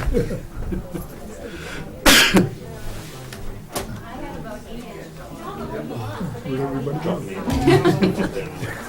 Something we said. Oh, thank you. All right. Ready for me? Yep, we're ready. All right, good evening. Todd Pilling from Pilling Engineering. Luke Estates. As you know, it's been a while since I've been in front of you guys. So it started back in October, I believe, somewhere around that way, where I've been, all right, let me back up. All right. So we started this project, and where the red is, we had 4 underground basins, conventional septic systems, drainage systems. Your wallet just fell out of your pocket. Yeah. The planning board, after 6 months, said, we don't want underground basins, we want them to be open basins. Well, given the high water tables and poor soils, similar to every other subdivision you guys are dealing with lately, we've got the road is elevated and the front yards are all elevated. So if I tried to put drainage in everybody's backyard, I'd have to build a giant berm and build a giant basin in the backyard. So what I said was, you know what? How about I put them in everybody's front yard? It's like the size of this room, of a little dip in the ground that's a foot deep. It's a rain garden, so we got our sand filter underneath for the water to go into the ground. Because otherwise, the conventional retention basins, 3, 4, 5 feet deep. So this is what I came up with, is I said, let's do rain gardens. So in the center of this room, in your front yard, it's depressed about a foot. And in the middle of it is a catch basin grate sticking up 6 inches as an overflow. So, we have the water goes in, but when it can't go in anymore, it goes out the pipe and discharges out toward the back. This is what I presented to the planning board September, October-ish, maybe August, I don't even know. We went to a whole bunch of meetings to try and explain to them the benefits of rain gardens, why rain gardens are good. It went round and round about where are rain gardens, show us some examples. They had examples where rain gardens didn't work because they didn't leave a 10-foot grass strip. They put them right next to the pavement, and of course, everything collapses, and it's like, well, they gotta be designed properly. And so it went round and round and round. They finally agreed that we could do them. They would try it only because of the homeowner association would be maintaining this. It gives them the teeth to do the enforcement, have the landscapers take care of it. I thought we were good. We got to the last meeting, and the DPW had submitted a letter that they don't want plants in these basins because they're gonna have to maintain them.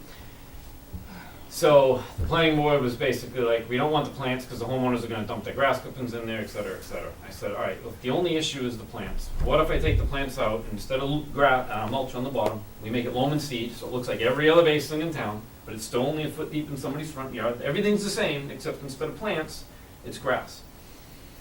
And the board said, that would be great, we love it, we don't want the plants. I said, the only problem is now in this front yard that everybody's got where they can mow it, you're gonna have this catch basin grate sticking up 6 inches. And they said, well, you could put plants around it. to hide it. What a good idea they had. Bottom line is, yeah, I believe in rain gardens. When you talk about nitrates and phosphorus and all the rest of it, rain gardens are the solution to these problems. The problem is, conventional thinking is you want the basin that goes dry, because I don't want mosquitoes, et cetera, that we gotta have catch basins, we gotta have all the standard stuff that you've seen for the last 30, 50 years, whatever it is. It's what everybody knows, including the DPWs and the planning boards and the conservation commissions and the Board of Health. It's all the same. And these rain gardens go dry. Yeah. I mean. I explained that, that they're meant to go dry. They are not mosquito nesting areas. They're 4 feet above the water table, you know, where you're looking at it, because you've got your 2.5-foot filter strip. It's all above the water table, so it's going to go dry. So the planning board ultimately said, the only way they're gonna approve it is if it's grass, because if there's plants in it, it's not gonna be maintained. People are gonna cut the plants down, they're gonna dump their crap in there, because it's gonna be woods. My client and I envision these as inverted landscape areas, basically. But they're only a foot deep. It's not like they're, you know, like this. So that's where we're at, and so the planning board has closed the hearing with the only caveat being that we don't do any grading inside of any of these areas, and there's a note clearly put on this new set of plans, like 4 times on every plan, that we can't grade in any of those areas, and they want grass. But the homeowners are allowed to plant plants in them to hide it if they want, but they don't want it as part of the drainage system. Because if it's part of the drainage system, then it has to be maintained by the DPW, and the homeowner association doesn't, hence this other stuff you guys were kicking around earlier. But so the homeowners can plant if they want, but it's at the homeowner's planting, not at the requirement of the drainage system. So, that's where I am. Thoughts? Remember, we're on camera.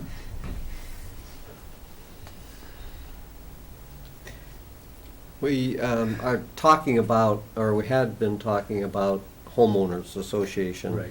to do this. And is the planning board on board with a homeowners association, or they expect the town to do it? The planning board, and I'm paraphrasing here, you can you listen to them, whatever. Basically, they feel the first generation in, you know, to get the developer and the first homeowners, because they're all at that closing and everything, and they're gonna be told what everything's about, and that's fine. It's the second generation and third generation where people are gonna not care about the homeowner association so much, people are gonna start doing their own thing. At that point in time is when people are going to need maintenance, and the homeowner association's not gonna have the funds to do it, so the DPW is gonna have to go in and do it. And the DPW doesn't wanna deal with plants. This is the planning board's thinking. They are not quite in line with the conservation's thinking on the stormwater regulations and bylaws.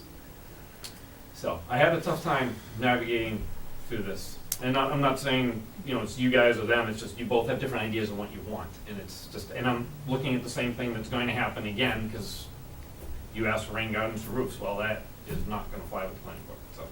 One of the things that complicates this is that supposedly back in July of this year, the town was supposed to abide by stormwater standards that are dictated by the EPA. EMS4. And it's called an MS4. And the state was part of a lawsuit against the federal government that got a year's stay in this permit. And what they're trying to do with the EPA and the state is to come up with a arbitration for a settlement so that it doesn't have to linger in the federal courts. So every anticipation is that by July of this year, the town will need to abide by this new stormwater permit that the federal government, under the Clean Waters Act, has given every town in all over the United States the right to dump stormwater into the waters of the U.S., which are streams, wetlands, ponds, rivers, whatever, and the ocean. I don't know if that applies to that, but anyway, the DPWs typically don't know beyond what we're doing right now, which has been a conventional maintenance of your catch basins and street sweeping, and that's about it. But the federal governments will be asking for the towns to test the water quality that's coming out of the pipe into that outfall that Todd just mentioned, that takes the overflow from the rain garden. So if you have no rain garden, that's treating the heavy metals that are in the runoff from the streets and from the nitrates and phosphates from the lawns and the pet waste that run off into the street drains. And you test the outfall of this drain system without a rain garden, you're going to come up with a certain amount of contaminants in that water.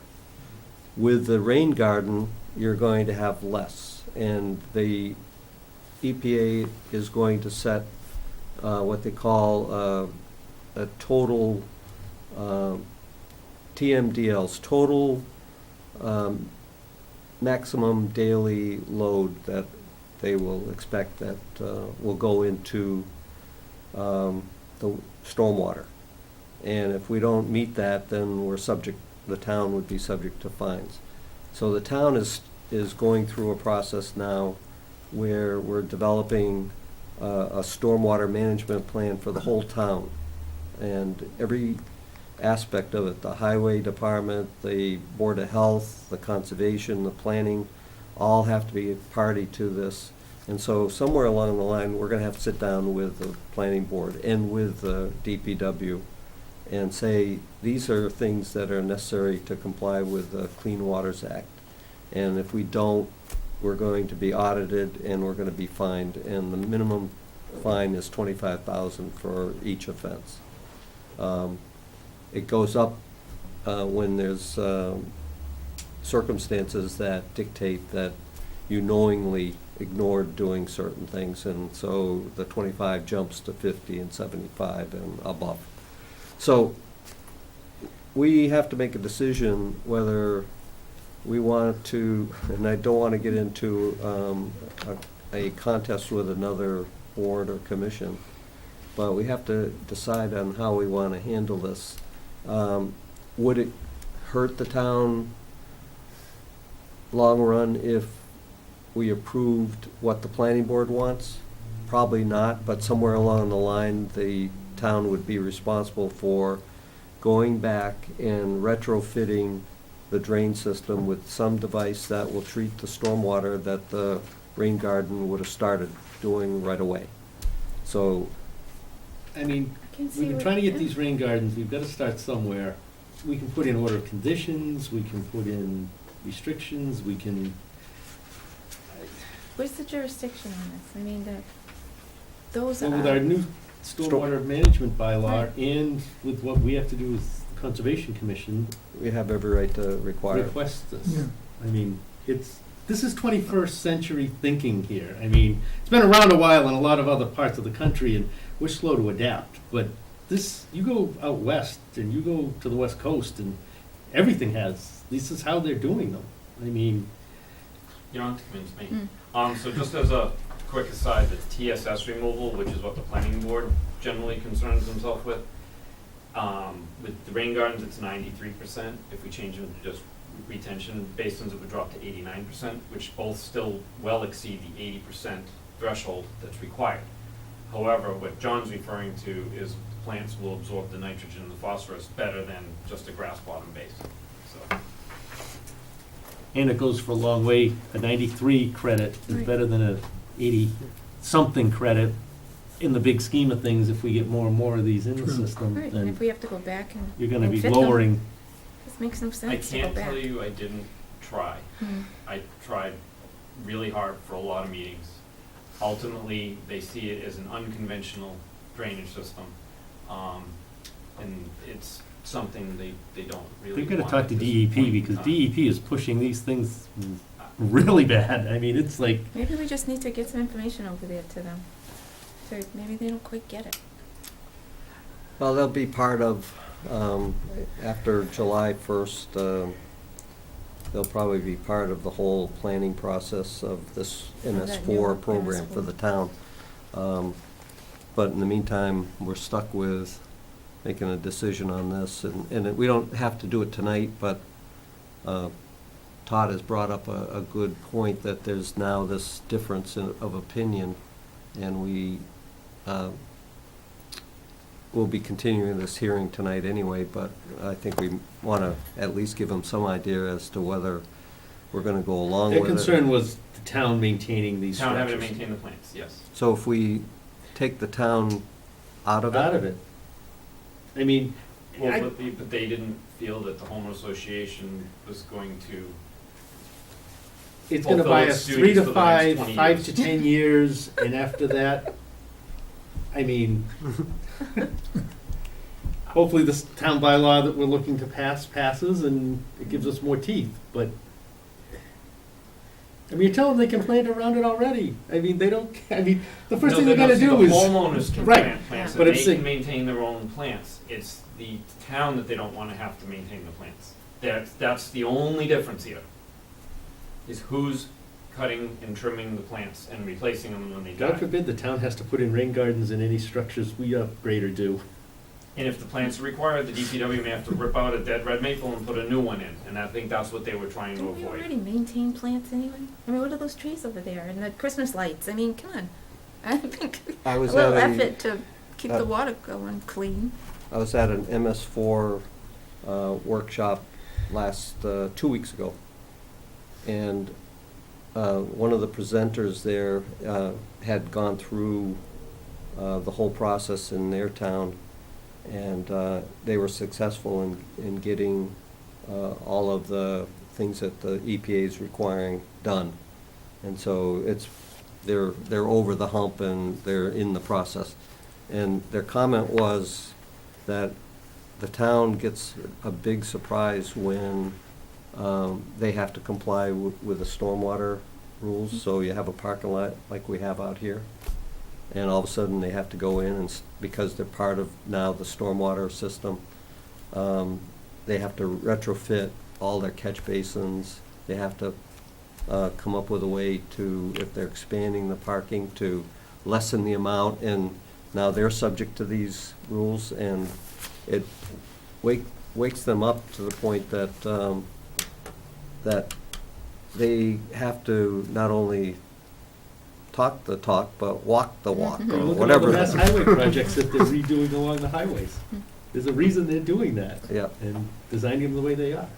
All And those, planting them the way they are. I mean, all those medians with the ripraps and the swales that are in there, that's to help slow the water, to help treat it, expose it to more air and light. When you see it on all the interstates and the Mass DOT projects, that's what it's all about. They're complying with the EPA's requirement because they're under a separate order from what the towns are under. It's also gonna take them a lot longer to comply. They got a lot more to do. Yeah. So I'm in, as I say, I'm in a tough spot. So the planning board, it's grass. I mean, the Conservation Commission could put in the order of conditions for the roadway and for each individual house that you need to put plants in there. However, if the planning board's saying the plants aren't needed for drainage, and the Concom says they're needed for phosphorus removal, again, is it the homeowner that needs to replace them if they die, or is it the, you see where I'm, why I'm, so. Deed restriction, maybe? I don't know. Well, yeah, there's gonna be plenty of restrictions on all these lots and orders of condition, well, I think lot 1 doesn't have an order, 1 and 2 don't have orders of conditions, but all the rest of them do. But they're all gonna have deed restrictions, they're all gonna have, homeowner association docs with the, like, say, the teeth of that document in it too, so. Like I say, I'd like to tell you guys, go ahead and tell me to put in plants, but now it's opposite the planning board and then we're stuck in the middle, so. And they would have to open up the public hearing again? Yeah. I'll tell you, if it's me in my front yard, I'm not gonna wanna see the dip in the hole. I'd be planting blueberry bushes, rhododendrons, whatever in there to. Or I can foresee that they're gonna just fill that hole in and Yeah. level it and seed it, and all of a sudden you're gonna have a flat level lawn Right. out front. But if it's filled with shrubs, you're not gonna do that. Right. Yes. I mean, Again, I'm going round and round Yeah, since I just- October, so. I want my flat lawn, I want my kids to play in it, Right. so And they're only. in the dark of night, here comes the landscape company. You know, and 10 by 10, on a and one's weekend. 20 by 30, so again, it's like about the size of this room is what we're talking about. So it's substantial. Yeah. It's not a tiny little thing. Right. But I'd never liked that pond of water out in my front Yeah. yard, so I filled it in. Yeah. But that's why the planning board made it very specific. It's on, I didn't put it on the board, but I put the note like in 4 places on each sheet that they cannot ever do any grading inside of the easements. Well, that's good So- for the first generation Yeah. of owners, but, What about 20 years? Gen 2, forget Yeah. it. all right, we gotta come up with a We plan. gotta come up with a creative way to. So just for the timing of things, the planning board closed the meeting 2 weeks ago. We've given them this set of plans so they can see if that's what they want. They're gonna discuss it tomorrow night, but it's 2 weeks from tomorrow night is when they'd be, actually signing Signing the bylaws, off. the appeal period runs out and all that. So what I'd like to do is have the commission's input before we get to that point, because obviously I'm gonna be wanting you guys to close too, but I want something that's gonna work. I'm a firm believer in rain gardens, but they have to be designed right, and I've seen plenty that weren't designed right. But same thing with drainage basins and septic systems and everything else, so, So these are all in easements. yes, they are. This one back here is just a conventional one because of the elevation of it. It's just a conventional infiltration basin back there, but it was the ones in the front yard where I had opted for the plants to make it look good in the front yards, so. Yes, they're all in easements. And the What- homeowner association will be responsible for maintenance of those. What would happen if the commission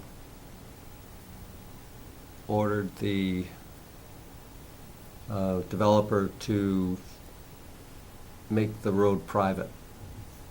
I know he went through the subdivision approval process, but I don't think the commission has it within their I know authority. it would be a cooperative thing to get over the hump here, which means that at that point, I don't think the developer would go along with that at this point, because we've invested, if we were gonna go that road, we would have narrowed the pavement and done different drainage and everything else all along the way. So we're building this road to town standards. So, I think at this point, it's too late. If the question had been written, well, you don't go there, but if this at all. So part of where I'm going with this is when we're talking about this next one, maybe some kind of joint meeting with at least maybe 1 member or 2 members of each board, so it's not a quorum, or maybe we have everybody. I would have in one attended room. the last planning board if I knew that this was gonna be I didn't know the this is huge, where it was right, going. and you did, right, you didn't know until the last minute that the And plants my were out. client sitting next to me with head ready, so it's like, were you gonna deny me now? And it's like, no, wait, how can I salvage this? So, but with this, like I say, with this next one, I would like to maybe some kind of joint meeting or discussion, because obviously, we're gonna be talking about different things. I know we gotta solve problems with the neighbors and drainage, which I think I can get past all that, but I wanna make sure the planning board and the commission are both on the same page, because of the new stormwater bylaw more than anything else. so if the commission were to go along with the planning board on this, and not only what the planning board wanted, but apparently from what Todd's saying, the DPW wanted, then the commission, by approving this, would at least satisfy the planning board and the DPW And with the knowledge that there's probably in the future some retrofit that's gonna need to happen to this storm drainage to satisfy the MS4 requirements, which, You need this done before the 17th, I'm looking at the timeline. No, you can do it whenever you want. I'm just saying that the planning board has already closed the hearing. You and guys they'll haven't, endorse so the plan by as long then. as Right, but as long as I give you an extension, then, I mean, a continuation, we can keep going, but.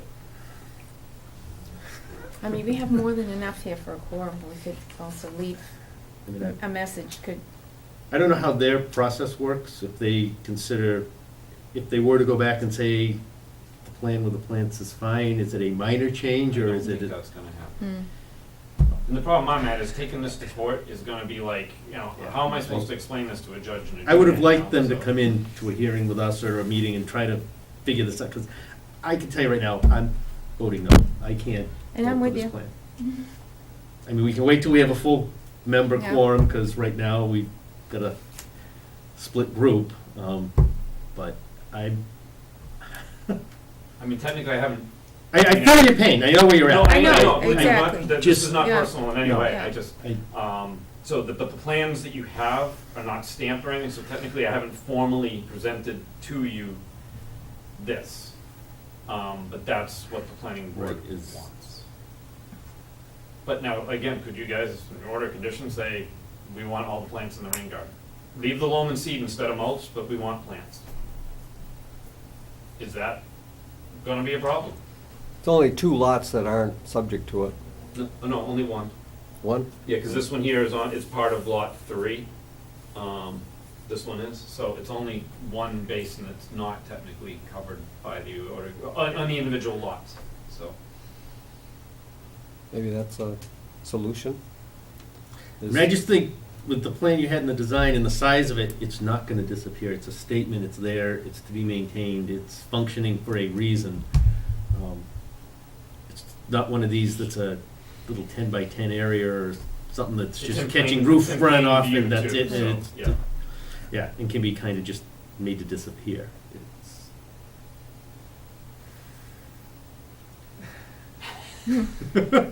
So if you want to continue and think about it, and I don't know, whatever you want to do, that's fine, or if you want to close the hearing, that's fine. I'm, So can you show which one it won't be included as an order of conditions if we, so obviously there's an order of conditions for the road. yeah. Okay, so you could do whatever you want for the road, but, well, that one's already, lot 7, 6, which is this one, and 5. Lot 4 is got an order of conditions, that's there. Lot 3, which the basin's on lot 3, this one is outside, because lot 1 does not have an order of conditions on it. But like I said, the roadway does, so you can put it in the roadway order of conditions that you want plants. So we put in the roadway that we approve the plan as, let's say, the planning board wants. And then as they come in for each house lot, and we do an order of conditions for the house lot, we then say that that has to be planted. Is that, And we could come up with a plant list of certain plants that would be tolerable, like say the 12 plants and let them choose which ones they want. Or you make them all the same, Yeah. tell them it's all has to be highwood blueberry or whatever. I'm fine with that. Yeah, why don't you just make it an And if 3 of them are thing. planted, then you know the 4th one's gonna get planted the same, so. The problem is, like I said, the planning board has said we want grass, so I don't know if you guys are gonna be causing all sorts of problems there. well, But like you say, you're trying to go forward, not backwards. somewhere in the future, we have to get a meeting of the minds for this so that it doesn't happen. And I can see it coming up with this Stony, Well, this was filed 1 week after the bylaw went into effect, so I believe this is like the first one that had to go through the whole rigmarole, and we tried for rain gardens and all the rest of it. So, and they didn't even know, even the home association was a new concept for them for dealing with the drainage system, so, I mean, I don't know if there's been other subdivisions that have started after, this is what, January, February, and have been approved and built, whatever, I don't even know, but I know this one's been kicked around for a long time.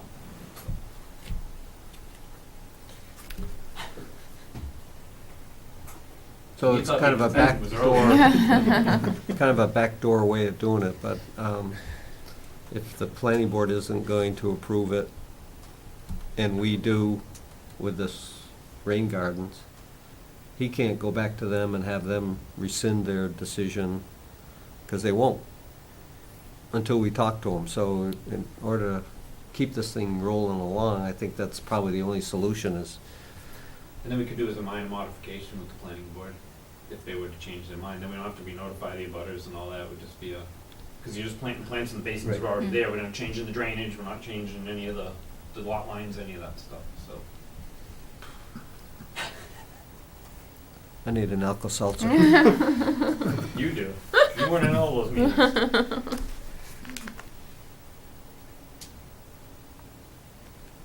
I don't know. You're in a catch-22. Yeah.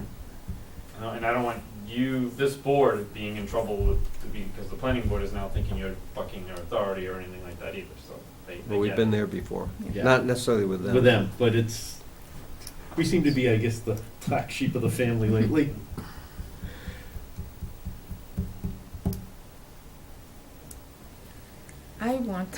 I would like to see the gardens. I know, and I would like them to know that that's the way to move forward, but I don't want to hold him up. And so, my impression is if we get a quorum to vote for the individual and one person doesn't, maybe we could start that. I mean, I understand going around quote unquote the back door to Yep. get the planting. Yeah, no, mind you, I'm only asking, it's only for the roadway that I'm closing, because the Right. individual lots have changed, and Right. I gotta bring revised plans in, and we gotta still talk about Okay. those, but right now I'm just looking to get the roadway done. Oh, okay. Because what happened is through the last since we filed this, the roads have changed and all that, so I have to update all the septic plans anyway, so, I'm not ready for them to be done, so. Not that we're not willing to agree to whatever conditions the commission would require of us for those lots, so. I mean, to get the roadway done, I could agree to that with the understanding that we're gonna be looking at plantings eventually, somehow, in some way, at some point on this, that. And that's what you're looking for, to know where we want to go with it, right, for that? That, Particular. and that Right. direction would be probably the easiest way for me to get where I'm going, Mm. and not ruffle any feathers. I mean, But in the meantime, yes, if the commission was to convince the planning board that we need to do this, we could go back and ask for a modification to change the name of them to rain gardens from retention basins to bio-retention basins. We're just adding 3 letters, so. What do you think? Sure. I'm okay to keep it moving, just, You're the only one? Yeah, I'm the only one. Kinda. Well, I think Tim's with you. How about this? You're gonna be getting an approval in a couple of weeks, right, from the planning board? Yep. Continue it, mull it over. Ultimately, you may decide to do what was suggested by Todd, which is to go along with the planning board for the road and then do individual notice of intent, order conditions to do the rain gardens. See, I wouldn't call them rain gardens, I would just say plantings in the retention Yeah, basins. plantings. retention plantings. Yes. So just continue it beyond when the planning board's going to approve the plan, and then you can make a decision at that point. So the planning board would be April 4th? Yes, April 4th is the April planning 4th, Yeah, the that's the Wednesday, next one. Wednesday is after the 3rd. Mhm. So, So, yeah, if the this- 17th? And then decide with maybe some Yeah. more members here and, Because then the client's gonna wanna start construction this spring, so I don't wanna go Right, too right. far out. but- No, I mean, we'll take June a vote the 17th. 17th, and the process will be done and closed, and Can't do the 3rd? No, okay. Worth a shot. now there's all kinds of conflicts now we're hearing on April 3rd. Okay, no, the April 17th it is. As I said, we'll be done with the planning board, and we're in there, their appeal period will be done, and so. But see, theirs, we can't start with this commission, we can start in the 21 days, but it's under our own choice. So in the meantime, I can try to discuss some things with the chairman of the planning board. Maybe you can talk to Get some people. something. And we'll see if that's anything possible. And let's say it isn't possible to get them to change, then, like I say, I need an Alka-Seltzer here.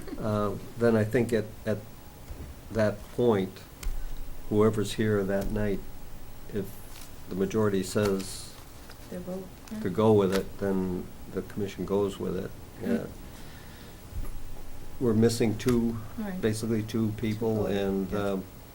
To give Paula the benefit of the doubt, she should have at least two more people here that Yeah. could go with her thinking, or she may find she's still in the minority. Yes. Or Tim is with you too, Yeah. but Yeah. But we'll still have enough to get Right, something done, to make a yeah. decision.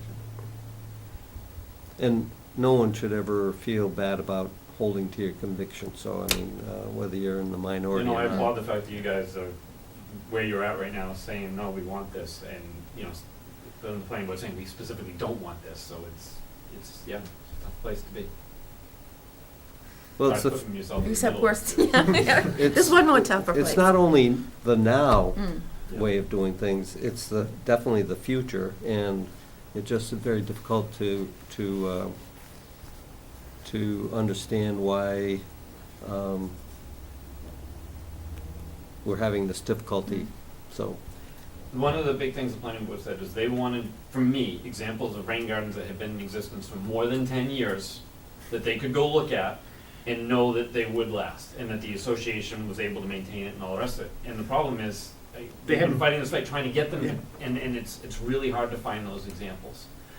And we At gave them a least couple. in this area, I mean, Right. you wanna head west, head south, I mean, yeah, we can take a road trip to Maryland and DC and whatever, but it's, yeah. Now, where my office is, I don't know if you've been there before, but, we have a Easton? rain garden as part of our, yeah, in Easton, you know, where the Dean Fuel is, at the lights there, seeing the Ford dealership, whatever the name of it is.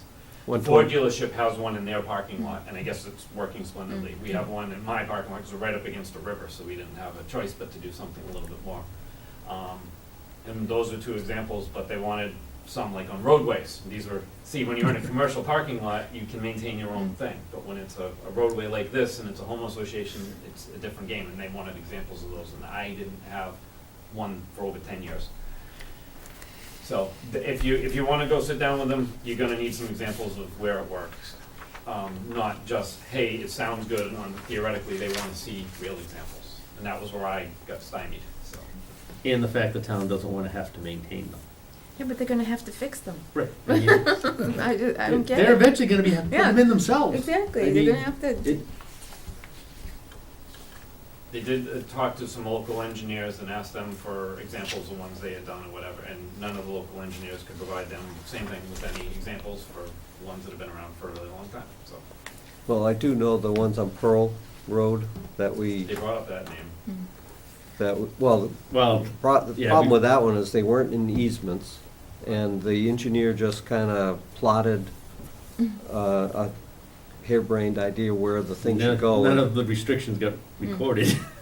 And it didn't necessarily follow the actual lay of the land, and so why would they work? And we did hear from one fellow who recently came before us for a pool, and he loves his rain garden. And so he's using his and making it work, or letting it work. And then there's other people who didn't like it, and they just filled them in because there were no easements. So we tried it there, but we're getting smarter as we go. I'll say this is a novel, I've never tried this approach before, and so I'm curious to see how it's gonna work out, because it is these small ones, every catch basin's got its own little basin, it's, you know what I mean? And but it still has the overflow going out to the back, so it's a little different, but I'd like to think it's a simple, instead of like the big giant basin, Right, it's the size yeah. of a football field. Right. I like it better, So, personally, but- yeah. But until you see it, Yeah. you know, I don't think you can make your full vote Mhm. on it, and that's why I was saying, I'm curious to see how they're gonna look, Mm. so. Would you do it again after everybody giving you all the Oh, heck runaround? yes. You keep trying? Good. Yes. It's good to hear. It's, well, number one, it's It's gonna be required. Right. You have no choice but to better treat your water. Number two is the rain gardens look better than the big giant gaping basins with the Right. V-notch where, and then the trees start growing, and that's what the planning board said, is, well, the Right. trees grow up in them anyway, and I'm like, well, then. All the invasives take it over and Yeah. then it's. So, it's what Mother Nature wants to do, and Mother Nature's smarter than all of us. So, she's been doing it for a really long time. I mean, wetlands have done a great job of treating our stormwater for a long time. Till we came along to help. I'm not gonna be, the Shang Wang or, Dr. Carr and argue that dissolved oxygen levels and wetlands should be used for stormwater. But I think creating either constructed wetlands or these, but constructed wetlands have mosquitoes, these don't. Right. So, yes. Yeah, when you plant it right, you get the right vegetation in there and it overtakes and you don't have invasives and you don't have that junk come And you up don't- and yeah. it's. And you even have bugs that'll eat mosquitoes. I mean, So I get it, I'm not, so, yeah, I'm not trying to say I'm a forward thinker or anything like that, it's just, it's like a howling swale, I guess, it's like, oh, it's the greatest thing ever, it's like, all it is cat and nine tails and a swale, it's like, it's what Mother Nature would grow if you left it alone. And so we're just fast forwarding 20 years and putting in rain gardens instead of waiting for it to grow in on its own. I don't, but yes, I would fight the fight again, I just Good. say the fight had gone on too long and, it's time to bring it to an end, so. Say we started this, 14 months ago, something like that? Yeah, so, Mhm. for 6 lots, or 7 lots, so. All right, I'll entertain a motion to continue to the 17th. I'll make the motion. I'll second it. Moving second, all those in favor? Aye. So moved. And then on the individual lots, when do you want to continue to? Same date would be fine. Oh, you could make the changes? Well, yes, because I'm gonna be changing the lot lines and the grading, but I'm not showing plants on my plans. They don't show up, it's just grade lines. And you're going to be Yes. changing the septics and all that for that Yeah. time? Okay, jeez. You're pretty good. Well, they're already done, so it's not that hard to Just tweak them, so.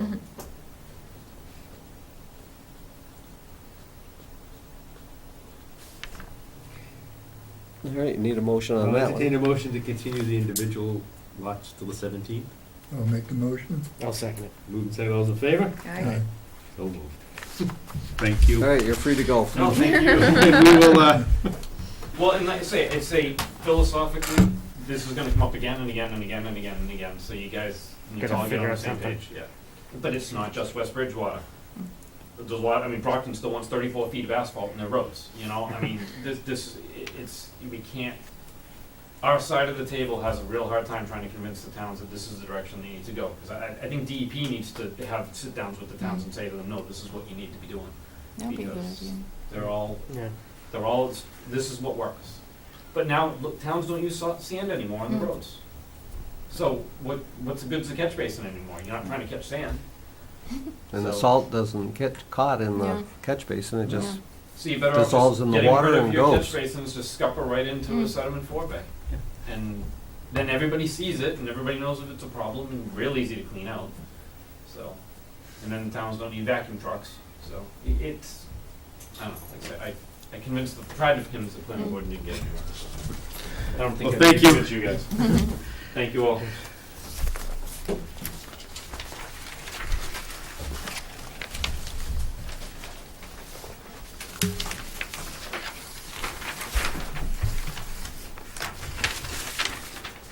okay, I did load the proposed article on your Chromebooks. And I didn't make a hard copy, so we have to go to it. I just didn't have Sink or time. swim, huh, John?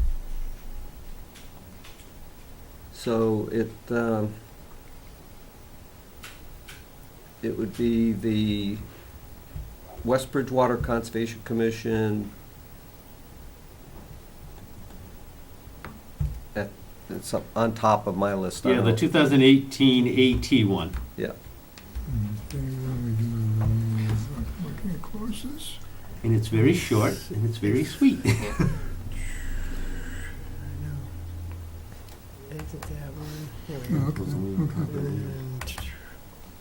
Here we go. Thank you. You're welcome. There's nothing So it reads, Article XX, whatever it's gonna be, to see if the town will vote to accept the provisions of Mass General Laws, Chapter 40, Section 58, Municipal Charges Lien Statute, which will grant the town the ability to impose a lien on real property located in West Bridgewater for any unpaid charges imposed by the West Bridgewater Stormwater Authority or its agents on a landowner who allows the stormwater management system to fail to operate as required by permits or agreements and causes the town, its agents, or assigns to maintain, repair, or replace such stormwater management system on behalf of the landowner of such stormwater management facility or take any action thereof or thereto.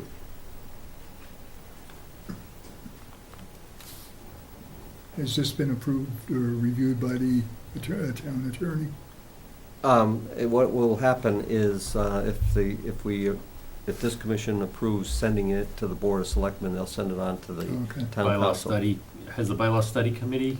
I don't know if it's a bylaw or just the town council that has to approve Okay. this one, because it's not really a change, and that's not really a bylaw, it's a statute. But if it has It's to, adopting this, okay. if it has to, the town administrator will send it to them. I think it's a smart move. Yeah, sure. All right, I'll entertain a motion to endorse the Conservation Commission's endorsement of the West Bridgewater Stormwater Authority. What do I call it? Proposed article? Municipal lien statute. Yep. I'll make the motion. I'll second it. Moving second, all those in favor? Aye. So moved. Okay, the next is I'll have to give you a little background on this. It's a letter, proposed letter to the West Bridgewater Housing Authority. And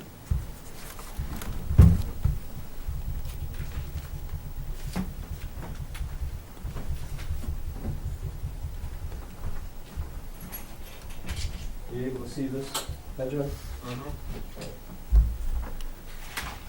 This is the 40B apartment complex off of Belmont Street that's been so far called Old Bridgewater Place. It's on the bend of Belmont Street just before you go up to the town line area. It's a little store up on the corner that's been subject of some recent renovations, I think. So the developer of this 40B apartment complex has a right to put the roadway through an access right-of-way between two parcels that are owned by the housing authority. The housing authority owns the whole parcel, but this right-of-way splits it. And he is suggesting to the housing authority that he could work out some type of cooperative agreement with them to do something to build or create housing for the elderly here while he's building this. And obviously, there's something in it for everybody to be gained. And he has indicated to me that that he hasn't really been able to get an audience with the housing authority. So I spoke to the town administrator about it. He suggested that if the commission were to write a letter and offer to sit down and discuss something as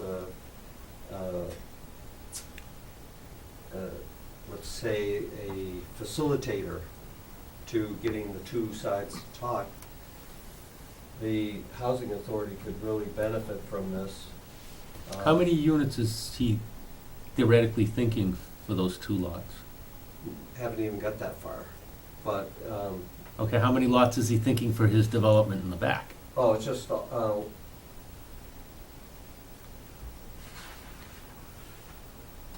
I mean, if he's gotten to this point, he conceptually has to have a rough number that he's hoping to put in there. So there's 54 apartments in this complex here. And he could build a multi-story building on both of these and work out a deal with the housing authority that benefits them both. Or the housing authority could say, no, it's only benefiting you and not helping us. But where is the housing authority gonna come up with the money to build some houses here or some dwellings for the elderly on their own? This fellow would probably benefit in some way, but so would the housing authority by having some more inventory to the housing inventory. So that's what the purpose of that letter is, just to kind of get the talk started between the developer and, if the developer's managing this, he could help manage this, or if he's building this, he could. Right, he's gonna have to put a roadway in and meet standards and run water and utilities and And if everything. he's doing all that and helping the housing authority, they might be able to work something out with him that would be beneficial to both. If it's only one-sided, then so be it, and let it all go to the wayside. But I can't envision that the housing authority has the funds that would develop buildings on each one of these lots. So it's an opportunity that shouldn't pass without at least somebody talking, and they might need somebody to step in, and I wouldn't mind going to a meeting and explaining, what the thought is, and then try to introduce the two parties so that they could move forward. And housing authority could say, mind your own business and go away. So if that's the case, fine, but I hate to see an opportunity lost here, and it looks like a good opportunity for the housing authority. And yeah, maybe the developer will gain something out of it, who knows, but I think it's got some potential. Right, I mean, he's going to try to move forward with the development no matter what. Oh, Right, I mean, he'll move so if forward. he's gonna already, then why not take advantage of an So is offer? it, he can't get access unless he goes through a housing authority property? Oh, he has a right to do it. He has a right to do it? Yeah, so he doesn't need their approval or Okay. anything. He's already got that right. So what do they need? They need help from the housing authority, or what's the purpose? No, he doesn't need them at all. Oh. He's going to put this thing through. Either way, But during preliminary talks about a 40B, right, there's not much way that you can stop a 40B. So the whole idea of a 40B negotiation session is to come up with something that will be beneficial to the town. So a 40B is very beneficial to Right. the developer and to the state's housing committee that's trying to up the inventory of affordable housing in the state at the suffering of a town. mhm, So a town should approach oh, okay. one of these things Okay, and say, what can you do for the town okay, I get it. for us being really cooperative in letting your Right. 40B go through? I don't see much else other than Yep, offering something to the housing Mhm. authority, and maybe he would be willing to offer something that would encourage the housing authority. So right, from my discussions with him, I was surprised that he got rebuffed at his first attempt to talk to the housing authority. So I thought that maybe if a letter went to the housing authority from the commission, they would actually have to do something, either say, mind your own business, no thank you, or, yeah, come and talk to us and we'll make a decision at that point.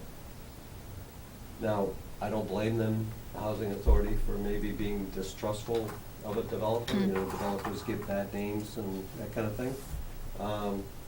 But if there's something to benefit the town and the housing authority, they should at least consider it. So they may need a third party to explain that just to open the them. door a little, yeah. All right, I'll entertain a motion to send the letter. Yeah. And they won't perceive it as any, when you're butting into our private business thing. They won't get mad. I'll make the Yeah. motion. I'll second it. Moved and seconded, all those in favor? Aye. So moved.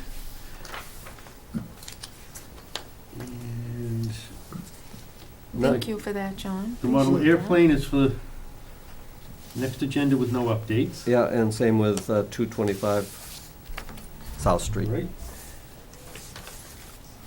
So nothing with the airplane people? They're not? It's all in my lap, and I've Oh, just yeah. been so inundated with different things that Oh, I I haven't can't got a chance imagine. to it. But Yeah. I think I can do it by the time we have our next meeting. Bills to pay.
I think that's it.